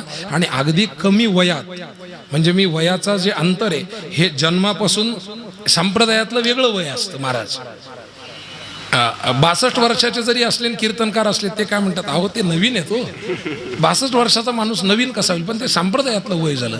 या दृष्टीने जर पाहायचं झालं तर अगदी कमी वयामध्ये एवढे उत्तम मित्र परिवारात किंवा ही लोक मित्र परिवारात येणं हे सुद्धा भाग्याचं आहे. या पद्धतीचं भाग्य आपल्या संस्थांना मिळालंय. जसं महाराज म्हटले, निश्चित भविष्यातल्या 100 वर्षाचा एक वेगळ्या प्रकारचा ऊर्जित काळ चिन्मय महाराजांच्या रूपाने या संस्थानाला आणि पुजारी घराण्याला परंपरेला प्राप्त होणारे यात दुमत नाही. मी ते वाक्य सांगितलं होतं, जे पैशाने होत नाही ते प्रेमाने होतं. ती सुरुवात इथून झाली होती. महाराज म्हणतात, जे साध्य तुम्हाला ज्ञानाने प्राप्त होत नाही आहे, जे साध्य तुम्हाला कर्माने प्राप्त होत नाही आहे, जे साध्य तुम्हाला योगाने प्राप्त होत नाही, किंबहुना जे साधन ज्ञानाने पण प्राप्त होतं, जे साध्य कर्माने पण प्राप्त होतं आणि जे साध्य योगाने पण प्राप्त होतं, असं एक साधन आमच्याकडं आहे. ते साधन महाराज अभंगाच्या प्रथम चरणात सांगतात, नामाचे चिंतन माझे हेची अनुष्ठान. पुढचं चरण उत्तरार्ध महत्वाचा, या परते साधन न कळे काही. जेव्हा एकाचा निश्चयात्मक विषय होतो ना, जेव्हा चकाराची आवृत्ती होती तेव्हा अन्याची व्यावृत्ती होती. ध्यानात घ्या, जिथं चकार वापरला जातो. महाराजांनी विचारलं, महाराज खाणार काय, पोळी भाजी का खिचडी का पुरणपोळी का दाल फ्राय? आम्ही जर सांगितलं महाराज बट्टी वर्णाशिवाय दुसरं काहीच नाही, तर आता बाकीचे ऑप्शन संपून जातात. तेवढीच एक गोष्ट करावी लागते. तसं महाराज म्हणतात, नकळ तर दुसरं कोणतंच साधन इथं घ्यायची गरज नाही, कारण एका साधनाने सगळ्या गोष्टी होतात. पण मला असं वाटतं, समीक्षक म्हणून सचिन महाराज आहेत, ध्यानात घ्या. संशोधक म्हणून भागवत महाराज आहेत, त्याला परंपरेचं अधिष्ठान द्यायला पराग महाराज आहेत. आणि समीक्षा, अभ्यास आणि परंपरेच्या चाली या सगळ्याचा समन्वय करून त्याचं सादरीकरण कीर्तनात करायला जयेश महाराज आहेत. या चौघांच्या दृष्टीने मला असं वाटतं, या अभंगातला सगळ्यात मोठा जर एक कोणता शब्द असेल पहिल्या चरणातला, तर तो अनुष्ठान शब्द आहे. कारण नामाचे चिंतन हेची साधन काय, हेची माझे हेची अनुष्ठान, तर नामाचे चिंतन माझे हेची साधन नकळे काय ते आणि काही. म्हणजे नामाचं चिंतन केल्यावर इतर कोणतंही साधन घ्यावं लागत नाही असं म्हटलं तरी अभंगाचा अर्थ बदलला नसता. पण हेची माझे अनुष्ठान म्हटल्यावर इतर सगळ्या साधनांचा नाश झाला आणि हेचीमुळे चकाराचा प्रयोग झाल्यामुळे अन्याची व्यावृत्ती झाली. आणि तिथं अनुष्ठान कोणतं केलं तर नामाचं चिंतन हेच अनुष्ठान झालं. अनुष्ठान कशाला म्हणावं, जे एका ठिकाणी बसून केलं जातं. आता एका क्षेत्राचा महिमा झाला, त्या क्षेत्राचा महिमाच असा आहे की तिथं अनुष्ठानाला प्राधान्य आहे. तिथं तुम्ही कथा करताय, कथा ऐकताय, स्नान करताय, भोजन करताय, याला महत्त्व नाही आहे, तिथं अनुष्ठानाला महत्त्व आहे. अनुष्ठान या शब्दाचा अर्थ जे एका ठिकाणी बसून केलं जातं. संध्येला असं सांगितलेलं आहे, अर्धमाश पाणी तुमच्या आचमनापर्यंत आलं पाहिजे, तेवढं घेऊन ते तुम्ही या साधनातून, याला अमृत साधन असं म्हटलेलं किंवा अमृतस्थल सुद्धा म्हटलेलं आहे. जिथं आपल्या हाताची उभी रेष येऊन थांबती त्याला म्हणावं अमृतस्थल. अर्धमाश पाणी अमृतस्थलावरून जर तुम्ही 3दा पिलं, चौथ्या वेळेस सोडलं तर तुमचं आचमन सफल होतं, अन्यथा आचमन सफल होत नाही. फुरकी घेऊन गोडभर पिल्यासारखं जर पाणी घेतलं त्याला आचमन म्हणत नाही. अनुष्ठानाचं महात्म्य आणि अनुष्ठानाला सूक्ष्मता आहे. इतर साधनाला सूक्ष्मता नाहीये, अनुष्ठानाला मात्र सूक्ष्मता आहे. अनुष्ठानाला सूक्ष्मता कशी आहे, तर ते मंत्रोहीण स्वरतो वर्णतो वा मिथ्या प्रयुक्तो नचमर्थमाह सवाग्रजो यजमानम हिनस्ती अथेंद्र शत्रू स्वरतो पराधात. जी यजुर्वेदाची, ऋग्वेदाची, सामवेदाची, अथर्ववेदाची संहिता आहे, त्या संहितेमध्ये एका वेदात वेगवेगळ्या प्रकारचे मंत्र आहेत. जसं यजुर्वेदामध्ये 1975 मंत्र आहेत, तर त्या 1975 मंत्राची सुरुवातीच्या पानावरती हा श्लोक आहे. हा मंत्र नाही, हा श्लोक आहे. श्लोक आणि मंत्र यामध्ये फरक आहे. उघडा मंत्र जाणा रामकृष्ण म्हणा, याच्यावर सुद्धा मी येणार आहे. अनुष्ठानातले मंत्र आणि रामकृष्ण हरी उघडा मंत्र आहे, पण उघडा मंत्र जर कशा पद्धतीने केला तर त्याला अनुष्ठान म्हणता येईल, या पद्धतीचा थोडा विचार करण्याचा मानस आहे. त्या पहिल्या पानावर हा श्लोक लिहिलेला आहे. मंत्रोहीन स्वरतो वर्णतो वा मिथ्या प्रयुक्तो नचमर्थमाह. मंत्रोहीन स्वरतो वर्णतो वा, त्याचा जर स्वर चुकला, त्याचा जर वर्ण चुकला, म्हणजे वाणी हा शब्द मराठीत म्हणायचा असेल तर तो वाणी होतो, आणि हिंदीमध्ये म्हणायचा असेल तर तो आपकी वाणी बहुत अच्छी आहे, तर तिथं तो अनुनासिक वापरत नाहीत. म्हणजे मी 2-3 जणांचा तो शब्द ऐकला. असे बारीक बारीक विषय आहेत की जे हिंदीमध्ये गेल्यावर त्याचं प्रोनाऊन्सिएशन बदलतं आणि मराठीमध्ये असल्यावर त्याचं प्रोनाऊन्सिएशन बदलतं. शब्द एकच आहे. तसं मंत्रोहीन स्वरतो वर्णतो वा, एखाद्या मंत्राचा एखादा वर्ण जर चुकला तर त्याचा परिणाम काय होतो आपल्याला माहिती आहे का? किती सूक्ष्म विचार आहे पहा. सवाग्रजो यजमानम हिनस्ती अथेंद्र शत्रू स्वरतो पराधात. त्याची जी हानी आहे ती त्या यजमानाला होती, आणि यजमानाला झालेली हानी नहुष स्वर्गाधिपती झाला परी राहटी भांबावला. ज्ञानोबाराय बोलतात त्याचा परिणाम आपला जो शत्रू आहे त्याला विजय प्राप्त होतो. कशाने?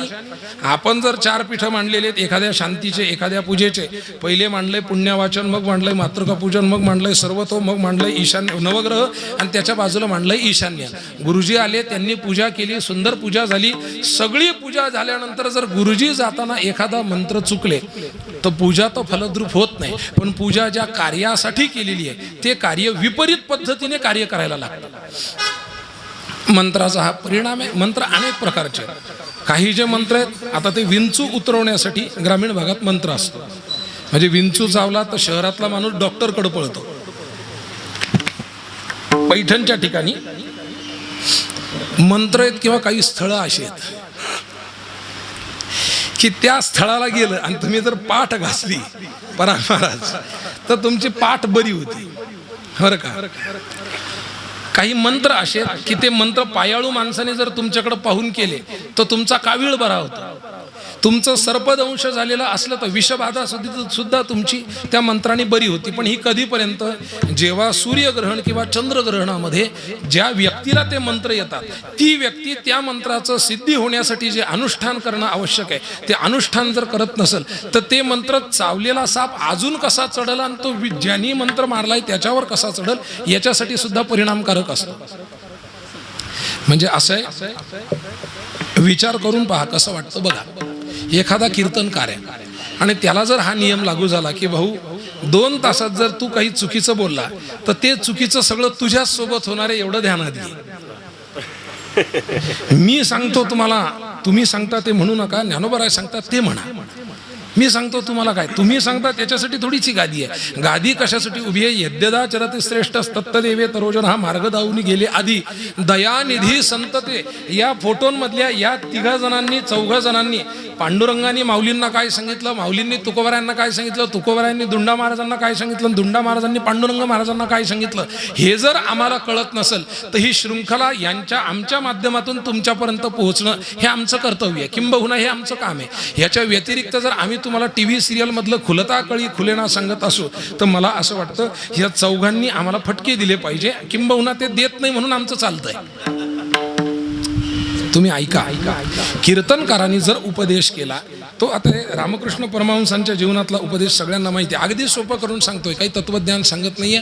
रामकृष्ण परमहंसांकडे एक महिला आली, तिने सांगितलं म्हणे महाराजजी माझा मुलगा गुळ खूप खातो. सगळ्यांना माहिती आहे. त्यांनी सांगितलं 8 दिवसांनी या. 8 दिवसांनी आला, सांगितलं माझा मुलगा गुळ खूप खातो. महाराज लोकांकडं भाविक श्रद्ध लोक काय घेऊन येतील काहीही सांगता येत नाही. एक जणांनी सांगितलं महाराज शास्त्रामध्ये असा काही उपाय आहे का की माझ्या दाढीचे केस पांढरे व्हायला लागले ते काळे झाले पाहिजे. म्हटलं मी स्वतः कीर्तनाला जायच्या आधी सलूनमध्ये जाऊन येतो, ह्याचा उपाय मी तुला काय सांगणार आहे. महाराज लोकांकडे कोण काय उपाय सांगेल सांगता येत नाही. त्या महिलेने सांगितलं म्हणे गुळ खातो. रामकृष्ण परमहंसांनी सांगितलं 2 दिवसांनी घेऊन ये. 8 दिवसांनंतर पुन्हा 2 दिवसांनी आली. 2 दिवसानंतर रामकृष्ण परमहंसांनी त्याच्या गालावरून हात फिरवला. त्याने सांगितलं बाळा गुळ खाऊ नको, चांगलं नसतं. तो म्हणे ठीक आहे. हे म्हणे जा. ती आई जी होती ती म्हणे का हो महाराज, त्याला सांगायचं होतं काहीतरी, मग सांगितलं गुळ खाऊ नको. तो म्हटला ठीक आहे. म्हणे मग याच्यासाठी 8 दिवस कशाला लावले आणि 8 दिवसानंतर 2 दिवस पुन्हा कशाला लावले. रामकृष्ण परमहंसांचं वाक्य व्यासपीठाला प्रेरणा देणार आहे, ध्यानात घेतलं पाहिजे. रामकृष्ण परमहंस असं म्हणतात, 8 दिवसांपर्यंत मी स्वतः खूप गुळ खात होतो, 8 दिवसापर्यंत मी स्वतः गुळ सोडला. मग म्हणे 2 दिवस म्हणजे माझा पूर्ण गुळ खाणं सुटला नव्हता. मागच्या 2 दिवसात मी पूर्णपणे गुळ खाणं सोडला आणि मग मी त्या मुलाला सांगितलं गुळ खाऊ नको.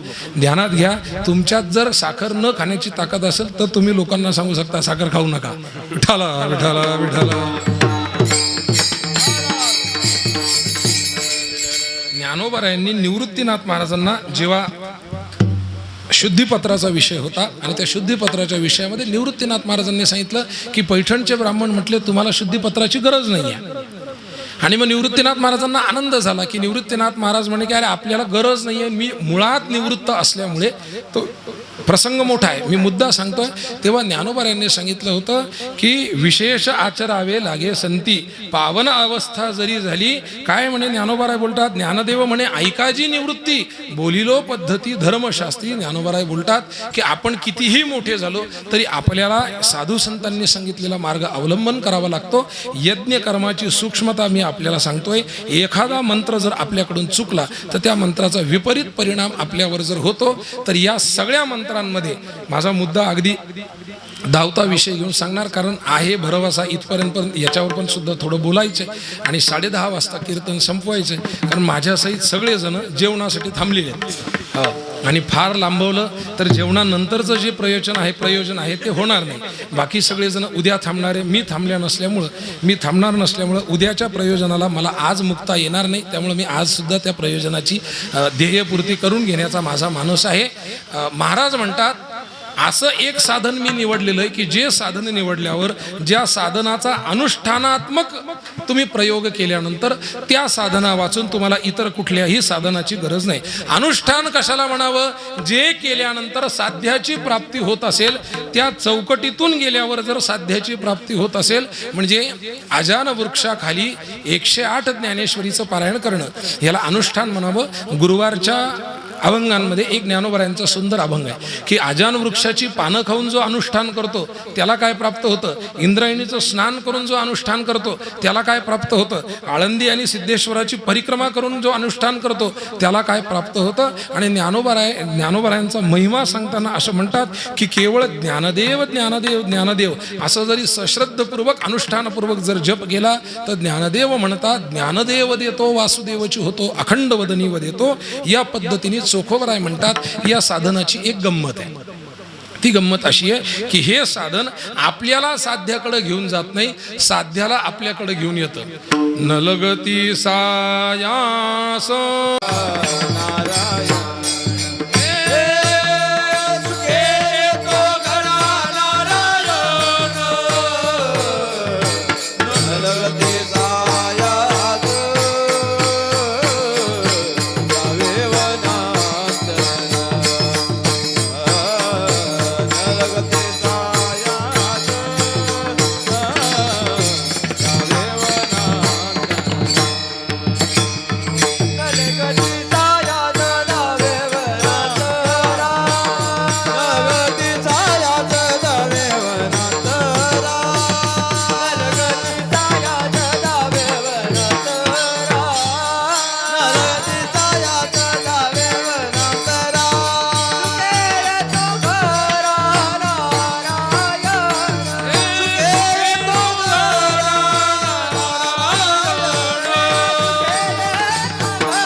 म्हणतात या साधनाची विशिष्टता एक आहे की हे साधन साध्याकडे घेऊन जात नाही. सुखे येतो घरा नारायण, काय प्रगटे हृदयीची मूर्ती, भावशुद्धी जाणून या. आमचं साधन असे म्हणे की ज्ञानाने सेवा करायला जावं लागतं, सेवा केल्यानंतर उपदेश ऐकावा लागतो, उपदेश ऐकल्यानंतर तद्विधी त्याप्रमाणे तुम्हाला आचरण करावं लागतं आणि ते आचरण केल्यानंतर तुमच्यामध्ये ज्ञानाचा उदय होतो. हा ज्ञानाचा उदय होण्यासाठी आम्हाला वाट पाहावी लागत नाही, आम्हाला शास्त्रार्थ ढुंढावे लागत नाही, आम्हाला वेदाचे मंत्र वाचावे लागत नाही, आम्हाला पुराणातले दाखले बघावे लागत नाही. याचं कारण आमचं साधन असं आहे की हे एकच साधन असे की याचं चिंतन रूप अनुष्ठान केलं किंवा अनुष्ठानात्मक चिंतन केलं, दोन्ही अर्थाने जरी विचार केला तरी त्याचा अर्थ बदलत नाही. चिंतनारूप अनुष्ठान करा किंवा अनुष्ठानरूप चिंतन करा, दोन्ही पद्धती जर केल्या तर चोखोबाराय म्हणतात ते मी सांगतोय असं नाहीये. महाराज म्हणतात न लगती सायास जावे वनांतरा, सुखे येतो घरा नारायण. आमचा देव आमच्याकडे येतो महाराज, धावत धावत येतो. कधी ना कधी येतो पण येतो, कधी ना कधी येतो पण येतो. 80 वर्ष वाट पाहावी लागली. रामायणाच्या दृष्टीने तिची गणना, आयुष्याची गणना ही 200 वर्षाहूनही अधिक आहे. तुलसीदास रामायण आणि वाल्मिकी रामायण दोन्हीच्याही विचारामध्ये थोडीशी तफावत येते. त्या शबरी मातेच्या वयामध्ये आयुष्य गेलं. रामा रामा रटते रटते बीती रे उमरिया, रघुकुल नंदन कबाओगे भिलन की कुटरिया, रामा रामा रटते रटते. आयुष्य पूर्ण गेलं तरी देव येत नाही. पण महाराज ज्या दिवशी देवाला यायचंय त्या दिवशी देव नक्की येतो. प्रल्हादाकडं, ध्रुव बाळाकडं बालपणी आला आणि माता शबरीकडं वृद्धपणी आला. त्याला जेव्हा यायचंय तेव्हा तो नक्की येतो. पण हे साधन असं आहे, रामा रामा रटते रटते. मुखामध्ये देवाचं जर नाव घेतलं तर देव आपोआप घरात येतो. कशाने घरात येतो तर ज्ञानोबराय बोलतात 2 रूपांनी देव घरात येतो. हरिमुखे म्हणा, हरिमुखे म्हणा, पुण्याची गणना कोण करी. काय सांगितलंय की देवाचं नाव घेतल्याने देव पुण्य रूपाने घरी येतो. आणि दुसरी गोष्ट, हरी उच्चारणी अनंत पापराशी, जातील लयासी क्षण मात्रे. कार्य एकच आहे पण कारण 2 होत आहे. हा बरोबर आहे का? चुकतंय माझं कार्य आणि कारण ते मला सांगत जा. हरी म्हणण्याने काय होत आहे तर पुण्याची प्राप्ती होती आहे, आणि हरी म्हणण्याने काय होत आहे, पापाची निवृत्ती होती आहे. एका गोष्टीने 2 गोष्टी म्हणजे 2 कारणं कधी होत नाही. ध्यानात घ्या. जेवण केल्याने पोट भरतं हे बरोबर आहे, पण गुलाबजाम खाल्ल्याने 2 गोष्टी होतात, पोटही भरतं आणि आनंदही येतो. केवळ जेवण केलं तर केवळ पोट भरतं, पण जेवण झाल्यानंतर जर त्याला काय म्हणतात, इंग्लिशमध्ये काहीतरी त्याला चांगलं वाक्य आहे, इंग्लिशमध्ये त्याला डेझर्ट असं वाक्य आहे. केवळ जेवण केलं तर पोट भरतं, पण जेवण झाल्यानंतर डेझर्ट खाल्लं तर आनंद मिळतो. आनंद मिळणं आणि पोट भरणं यात फरक आहे. आपण म्हणावं महाराज जेवण झालं का, तर म्हणजे जेवण रोजच होतं, त्यात काही विशेष आहे. आजही केलं, काल करले, आज केलं, उद्या करणार आहे. जेवण रोज करतो पण आनंद, महाराज जेवण झालं, क्या बात आहे म्हणे, आज जेवण झालं. दुपारी मेवण होते आणि मेवणमध्ये पुरणाच्या पोळ्या होत्या, धोंडे होते आणि धोंड्यात रुपये पण होता. मला आधी सांगितलं म्हणून माझे 32 चांगले आहेत. एखाद्याने जर आधी सांगितलं नसतं तर आम्हाला असं वाटलं काहीतरी दगड आहे म्हणून आपण जोऱ्यात चावतो. माणूस पहिले बुद्धी वापरत नाही, पहिले शक्ती वापरतो. इथं माणसाचं नुकसान आहे. ऐका, बाटलीचं झाकण जर लवकर उघडलं नाही तर तुम्ही डोकं लावता का शक्ती लावता? आधी शक्ती लावतो माणूस, आणि जेव्हा कळतं अरे इथं शक्तीची गरज नाही, लॉक आहे, मग बुद्धी लावतो. माणसाने पहिले बुद्धी लावायला पाहिजे आणि मग शक्ती लावायला पाहिजे. जो पहिले शक्ती लावतो तो गुडघ्यात असतो आणि जो पहिले बुद्धी लावतो तो डोक्यात असतो. अगदी सोपं सांगू का, पहिले शक्ती लावण्याचं सामर्थ्य म्हशीच्या दुधात आहे आणि पहिले बुद्धी लावण्याचं सामर्थ्य गाईच्या दुधात आहे. विठ्ठल विठ्ठल विठ्ठल. हे एकच साधन असं म्हणे की हे पुण्याची प्राप्ती करून देतं आणि पापाची निवृत्ती करून देतं. आणि भगवंताची प्राप्ती होणं म्हणजेच पुण्याची प्राप्ती आहे आणि पापाची निवृत्ती आहे. केवळ पापाची निवृत्ती झाली तर देवाची प्राप्ती होत नाही. केवळ पुण्याची प्राप्ती झाली म्हणून देवाची प्राप्ती होत नाही. आता जानामी धर्मम नचमे प्रवृत्ती, जानाम्य धर्मम नचमे निवृत्ती, पाठांतरातले भांडवलातलं आहे आपलं, त्याच्यात काही विषय नाही, सगळ्यांना माहिती आहे. अर्जुन म्हणतो देवा पाप काय माहित नाही, पण माहिती आहे पण निवृत्ती होत नाही, आणि पुण्य काय माहिती आहे पण त्याच्याकडे माझी प्रवृत्ती होत नाही. एखादं साधन असं आहे की जे केल्याने, योग केल्याने योगाचं साध्य प्राप्त होतं, आपण पाहिलंय, पण ज्ञानाचं साध्य प्राप्त होत नाही. महाराज म्हणतात हे सगळ्या सारातलं असं सार आहे अभंगाचं द्वितीय चरण, की एकच असं साधन आहे की हे साधन म्हटल्यानंतर माणसाला पापाची निवृत्ती सुद्धा होती आणि पुण्याची प्राप्ती होती, म्हणून याला सार म्हटलेलं आहे. नामचे सार, नामचे सार, नामचे सार, नामचे सार, नामचे सार, नामचे सार, नामचे सार,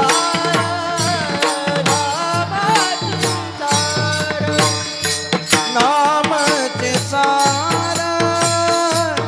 नामचे सार, नामचे सार, नामचे सार,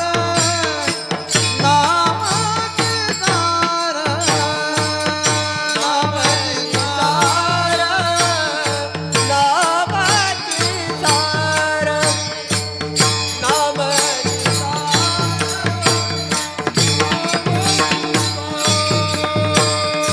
उत्तरेन भवपार पैलतीरा, उत्तरेन भवपार पैलतीरा, नामचे सार, नामचे सार, नामचे सार, नामचे सार, उत्तरेन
पंढरपुरामध्ये देहूकर फळाच्या वतीने दरवर्षी वारकरी संप्रदायातल्या महनीय व्यक्तींना पुरस्कार दिला जातो. आपल्या संस्थांच्या वतीने सुद्धा मागच्या 9 वर्षांपासून नरहरीनाथ महाराजांच्या नावे जीवनगौरव पुरस्कार दिला जातो, आणि मला अत्यंत आनंद आणि अभिमान वाटतो की या पुरस्काराचा जनक इथं उभा आहे. आदरणीय सचिनजी पवार टिळक स्मारकच्या तिथं आम्ही 2017ला आमच्या पुस्तकाचं प्रकाशन होतं आणि एका ठिकाणी चहा घेत होतो, आणि सहज एखादी संकल्पना कशी राबवली जाऊ शकते किंवा एखादी कन्सेप्ट सत्यात कशी उतरली जाऊ शकते.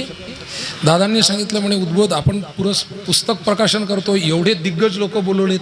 तो 2017चा मला असं वाटतं एवढे दिग्गज पुणे विद्यापीठात असणारा एकमेव कार्यक्रम झाला होता की त्याला जगन्नाथ अण्णा पवार, सदानंद मोरे सरांसारखे लोक, मारुती बाबांसारखे लोक, जिथं ज्ञान, भक्ती सगळ्या गोष्टी आल्या, संशोधन सगळं आलं. आणि हे सगळं येताना ते म्हणे नुसतं पुस्तक प्रकाशन न करता, माझा मुद्दा दुसरा आहे बरं, मी सांगणार येतो. कीर्तनामध्ये आणि जीवनामध्ये आपण कुठं होतो, आपल्याला कुठं जायचंय आणि आपण कुठून आलो हे लक्षात राहिलं पाहिजे.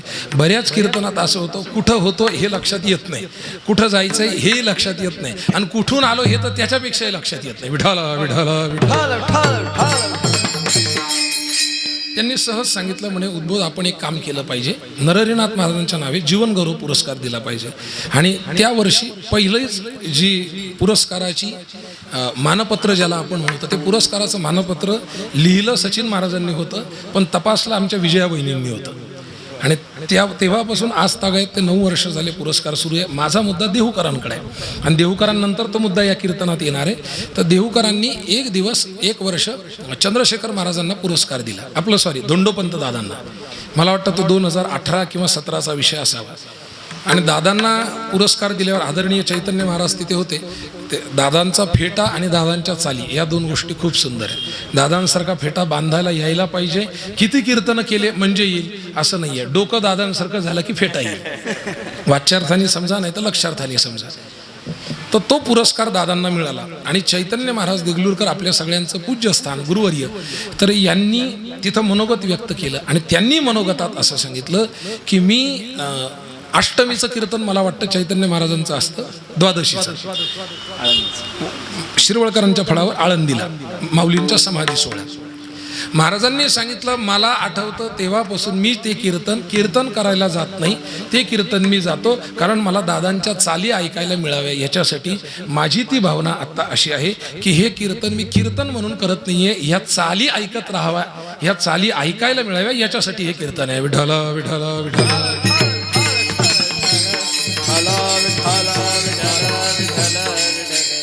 निश्चित एक तर गोडवा असायला पाहिजे, दुसरी गोष्ट आवाज चांगला असायला पाहिजे, आणि तिसरी गोष्ट म्हणण्याचं तारतम्य असायला पाहिजे. गोडवा आहे पण आवाज चांगला नाही, फायदा नाही.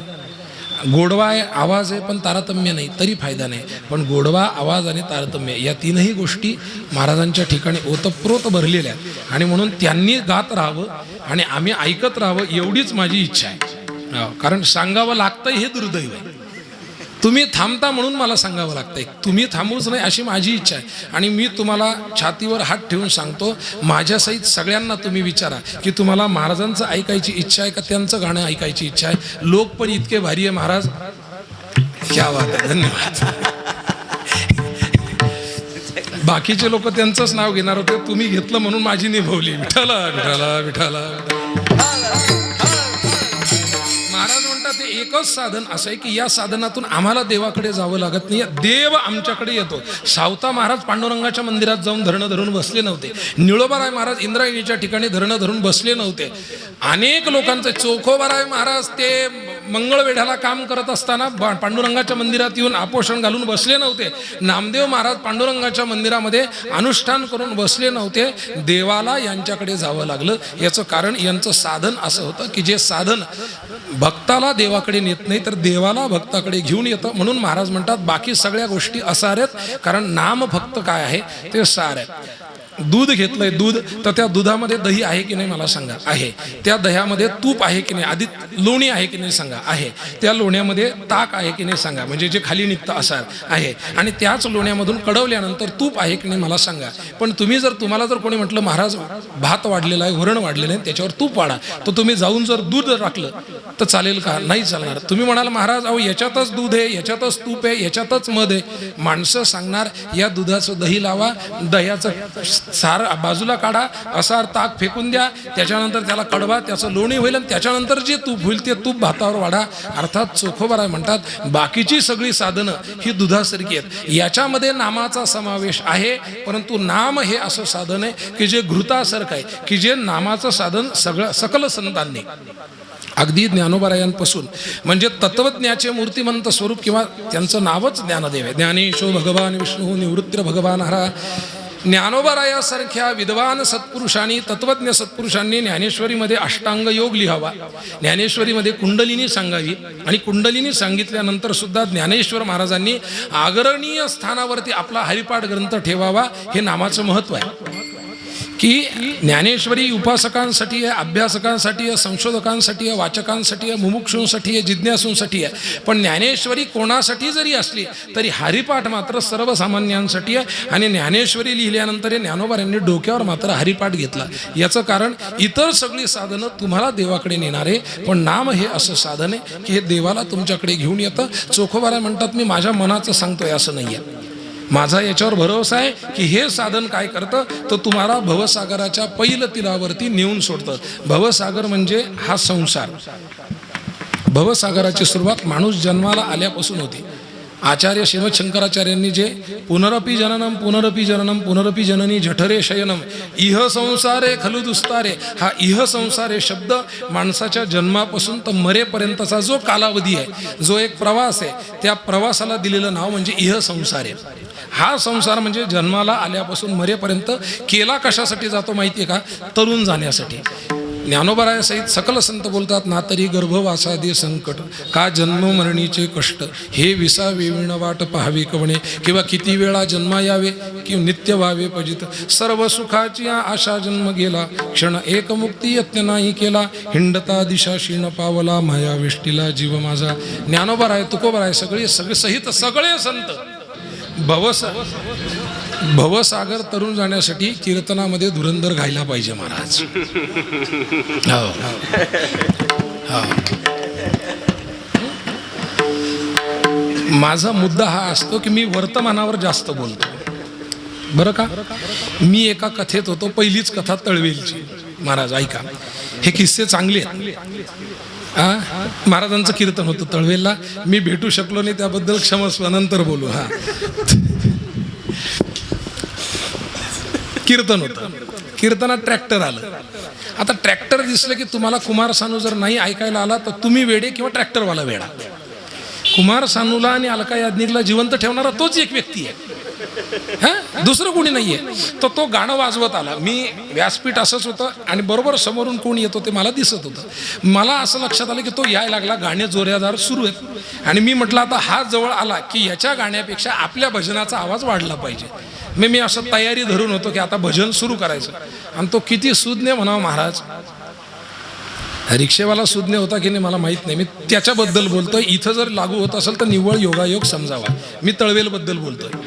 तो इतका सुज्ञ होता की त्यांनी कथा मंडपाच्या जवळ आल्यावर बंद केलं, आणि कथा मंडपाच्या बाजूला जाऊस तर त्यांनी ते गाणं बंद ठेवलं, आणि पुढे गेल्यावर त्यांनी ते पुन्हा चालू केलं. मी त्या ट्रॅक्टरवाल्याचे धन्यवाद मानले.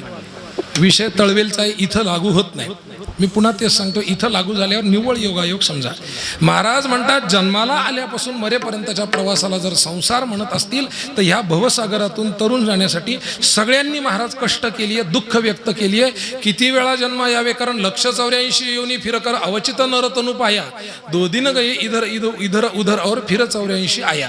किंवा महाराज म्हणतात, शेवटची पाळी स्वर द्या थोडासा, एक मनुष्य जन्म. हा जो जन्म आहे ही शेवटची पाळी आहे. हा जन्म प्राप्त कशासाठी होतो?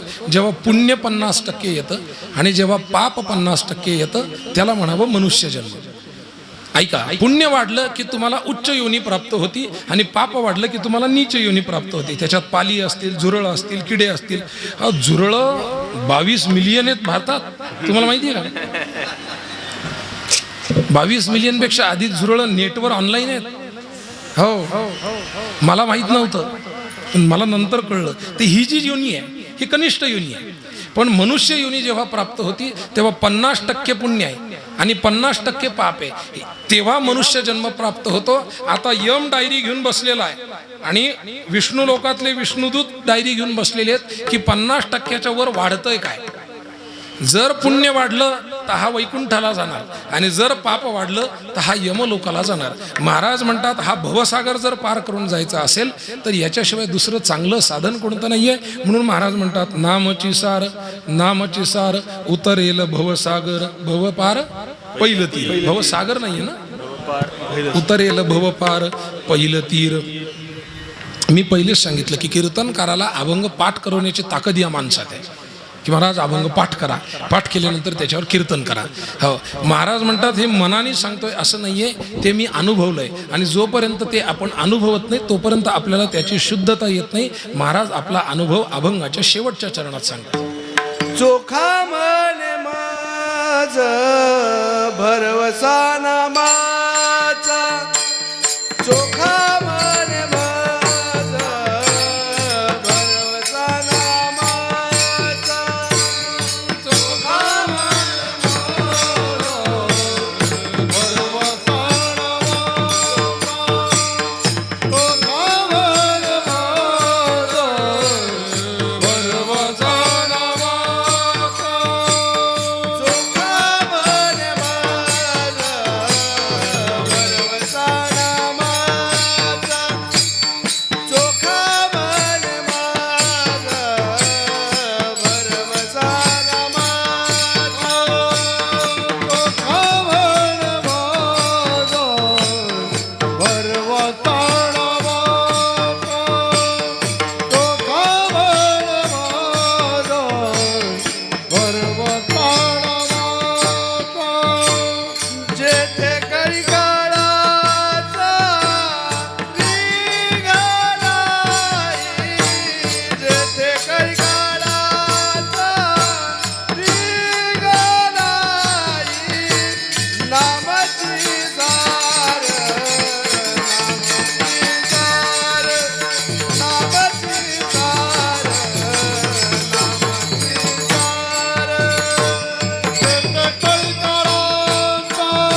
म्हणे मज भरवसा नामाचा, जेथे कळी काळाचा रिगण आहे. काय होतं, विश्वास असणं वेगळं, ऐकून सांगणं वेगळं आणि अनुभव असणं वेगळं. महाराजांना भरवसा आहे म्हणजे महाराजांनी त्याचा अनुभव घेतलेला आहे. किंबहुना तुकोबारायांपासून, ज्ञानोबारायांपासून, चोखोबारायांपासून सगळ्या संतांचे हे जे अभंग आहेत ते अभंग एका ठिकाणी बसले, पेन्सिल घेतली, मग त्याचं रायटर पेन घेतला, कागद घेतला आणि लिहायला सुरुवात झाली की आज आपण प्रपंचावर बोलू. अशा पद्धतीने अभंग लिखाण झालेलं नाही आहे. अभंग लिखाण हे त्यांच्या अनुभवाच्या स्फूर्तीतून झालेलं आहे. समोरच्याला शहाणं करायचं असेल तर दोन पद्धतीने करता येतं. एक, आपल्याला जो अनुभव आला तो त्याला येऊ नये हे सांगून, आणि एक, आपल्याला जो अनुभव आला तोच त्याला अनुभव आला पाहिजे हे दाखवून. विठ्ठल मंदिराच्या समोर दगड ठेवलेला होता. दगडावरून एक मनुष्य जात होता. रात्रीची वेळ होती, त्याला तो दगड दिसला नाही. त्याची गाडी त्या दगडाला आदळली, गाडी पडली, त्याच्या डोक्याला मार लागला. आता दगडावरून पडल्यामुळं आपल्याला मार लागला हे लोकांना कळलं पाहिजे, म्हणजे लोक बघून चालतील. किती चांगला संदेश आहे. आपल्याला दगडाला गाडी लागून मार लागलाय, लोकांनी बघून चाललं पाहिजे, म्हणजे लोक पडणार नाही. तर याचा पहिला मुद्दा असा आहे की तिथं एक फलक लावला जातो की इथं दगड आहे, याच्या बाजूनी गाडी चालवा. हा झाला उपदेशाचा एक प्रकार. आणि दुसरा प्रकार असा आहे की तसाच दगड त्याच्या अलीकडेच ठेवायचा. कुठे? त्या चौकात मागच्या. आणि तिथं तो पडला म्हणजे तिथं जर दुसरा माणूस गाडी घेऊन आला, तिथं तो पडल, मग पडल्यानंतर त्याच्या डोक्याला लागेल, डोक्याला लागल्यानंतर त्याच्या डोक्यातून रक्त येईल, आणि ते रक्त लागून जेव्हा तो सावध होईल तेव्हा तो पुढं चालून गाडी पाहून चालवेल, आणि मग त्याला इथला दगड प्रकर्षाने दिसल. हा झाला दुसरा प्रकार. आम्हाला जो अनुभव आला तो अनुभव दुसऱ्याला आला पाहिजे आणि मग तो शहाणा झाला पाहिजे, हा माणसाचा स्वभाव आहे. पण आम्हाला जो अनुभव आला तो अनुभव दुसऱ्यांना येता कामा नये, लोक आधी शहाणे झाले पाहिजे, हा झाला संतांचा स्वभाव. महाराज सांगतात, मला आलेला अनुभव असा आहे की बाबा रे, योग नावाचं साधन, ज्ञान नावाचं साधन, कर्म नावाचं साधन तुम्हाला काही या साधनाची साध्याची प्राप्ती करून देऊ शकत नाही. माझ्यावर विश्वास ठेवा. तुकोबारायांचा एक सुंदर अभंग आहे. ते लोक म्हणतात ना, राम राम राम चालत नाही. राम म्हणता रामाची होईजे, पदी बैसोनी पदवी घेईजे, ऐसे सुखवचनी आहे, विश्वासे अनुभव पाय. तुका म्हणे चाखोनी सांगे, मज अनुभव आहे अंगे. राम नावाचा अनुभव जर तुकोबारायांना आला होता तर तुकोबाराय रामरूप झाले होते की नाही सांगा? काय? मग रामनामी उपजे आवडी, सुख घडो घडी वाढू लागे, हे म्हणणारे तुकोबाराय आहेत. रामनामाचा महिमा सांगणारे तुकोबाराय आहेत. मग तुकोबारायांना जय श्रीराम आवडत नाही आणि रामकृष्ण हरी आवडतं, हे कसं काय? असं होऊ शकत नाही. तुकोबाराय म्हणतात, माझा अनुभव तुम्हाला सांगतो. तुका म्हणे मज अनुभव आहे अंगे, विश्वासे अनुभव पाहे अंगे. तुका म्हणे चाखोनी सांगे, मज अनुभव आहे अंगे. आपला अनुभव जर लोकांना सांगितला तर लोक सुधरतील. आपला अनुभव संतांना जशा पद्धतीत आला तशा पद्धतीत सांगण्यासाठी संत वाङ्मय कळणं गरजेचं आहे. संत वाङ्मय कळण्यासाठी संत वाङ्मय शिकणं गरजेचं आहे. आणि संत वाङ्मय शिकण्यासाठी संत वाङ्मय शिकवणाऱ्या समर्पणात्मक अशा गुरुकुल संस्था असणं आवश्यक आहे. या सगळ्याचा विचार करून 2022 पासून श्री क्षेत्र देऊळगाव राजा इथे महर्षी वसिष्ठ वेद विद्यालय आणि संत तुकाराम महाराज वारकरी विद्यालयाची आपण सगळ्या साधू संतांच्या आशीर्वादाने स्थापना केली. निश्चित पहिले हे असं वारकरी आणि वैदिक विद्यालय की जिथं संयुक्तिक पद्धतीने वैदिकही शिक्षण दिलं जातं, वारकरी शिक्षण दिलं जातं. आजच्या युगामध्ये जिथं पहिलीची फी 1 लाखापासून 2 लाखापर्यंत आहे, त्याच युगामध्ये विद्यार्थ्यांकडून 1ही रुपया फी न घेता 4 वर्ष त्यांना राहणं, खाणं, जेवण, शिक्षण हे सगळं कॉम्प्युटरपासून अकॅडमिक एज्युकेशन स्टेट बोर्डचं सेमी इंग्रजीपासून सगळं विनामूल्य स्वरूपात देणारी ही संस्था श्री क्षेत्र देऊळगाव राजाला कार्यरत आहे. ज्याला असं वाटतं की आमच्या मुलांनी एका हातात आयपॅड घ्यावा आणि एका हातात टाळ घ्यावा, त्यांनी आपल्या मुलाला अशा विद्यालयात अवश्य टाकलं पाहिजे. कारण पूर्वीचा काळ होता 1960च्या आधीचा. महाराज आता संशोधक आहेत, वाचक आहेत. म्हणजे आपण जर पेपर घेतला वाचायला, तुम्हाला सांगतो आपण पेपराच्या हेडलाईन वाचतो. आणि ह्या दोघांनी जर पेपर घेतला, माझं बोट पण बरोबर गेलं बरं हो, ह्या दोघांनी जर पेपर घेतला ना तर हे पेपरमधलं संपादकीय वाचतात. संपादकीय जो वाचतो तो बुद्धिमान असतो आणि बुद्धिमान माणसं संपादकीय वाचतात. आणि संपादक वाचता वाचता ते कधी संपादक होतात हे त्यांनाही कळत नाही, कारण ते त्या अनुभवाला जाऊन पोहोचतात. तर पहिला काळ असा होता, ऐका, पहिला काळ असा होता की हातातलं पळी भांडं फेकून द्या आणि हातात पुस्तक घ्या. सगळ्यांनी सावित्रीची लेख व्हा हे सांगितलं गेलं, पण आम्ही पळी भांड्यासोबत टाळ कुठं फेकून दिला हेच आमच्या लक्षात नाही आहे. आजचं दुर्दैव ते झालं की आमच्यातल्या मुली सोडा, मुलं सुद्धा गळ्यात टाळ घ्यायला तयार नाही आहे. मग आता सुद्धा अशी आवश्यकता असली पाहिजे की तेच फेकलेलं पळी भांडण, तेच फेकलेला टाळ पुन्हा उचला. दोन्ही हातात घेऊ नका. एका हातात तुमच्या टॅबलेट ठेवा, दुसऱ्या हातात टाळ ठेवा. तेव्हा भारत विश्वगुरू झाल्याशिवाय राहणार नाही. या वर्षीच्या आपल्या तिथल्या प्रवेश प्रक्रिया चालू पण झाल्या होत्या आणि सुदैवाने एप्रिल महिन्यामध्ये आपल्या तिथल्या प्रवेश प्रक्रिया संपल्या सुद्धा. ज्याला असं वाटतंय तर 7वीच्या पुढच्या विद्यार्थ्यांनी पुढच्या वर्षीसाठी आतापासून तिथे संपर्क करा. तिथे गोशाळा सुद्धा सुरू केलेली आहे. हस्तलिखित ग्रंथांपासून आज तागायत आधुनिक लेखकांचे ग्रंथ सुद्धा तिथे अभ्यासासाठी आणि संशोधनासाठी ठेवलेले आहेत. ज्यांना शक्य आहे त्यांनी निश्चित एकदा देऊळगाव राजाला या, कारण तुमचा आजचा आशीर्वाद उद्याचा स्वामी विवेकानंद घडवण्याची ताकद ठेवतो. एवढीच प्रार्थना सगळ्यांच्या चरणी करू. आणि आजची जी सेवा तोडकी मोडकी झाली. काय असतं, जेव्हा भरपूर पदार्थ सेवेला असतात तेव्हा एखादा पदार्थ इतका चांगला करायचा की बाकीचे पदार्थ थोडे खराब केले तरी चालतात. त्यामुळं माझं असं मत आहे की या सगळ्यांच्या उपस्थितीने जेवण इतकं चांगलं झालं की त्याच्यात हे 1.5 तासाचं 2 तासाचे मीठ पडलं होतं. त्या मिठाची निश्चित खराब चव तुमच्या मुखाला लागणार नाही. यांच्या उपस्थितीने आणि पांडुरंगाच्या दरबाराने जी चांगली मधुराची चव, अमृताची चव तुमच्या आमच्या मुखाला लागेल, तिचंच आपण रसपान करावं. भगवंताच्या चरणी आपल्या सगळ्यांची सेवा यावत चंद्र दिवा करू रुजू व्हावी, एवढीच प्रार्थना करू. सगळ्या भाविक श्रोत्यांना दीर्घायुरारोग्य लाभावं आणि स्वस्थ आरोग्य लाभावं ही प्रार्थना करून सेवेला विराम. विठोबा रखुमाई, जय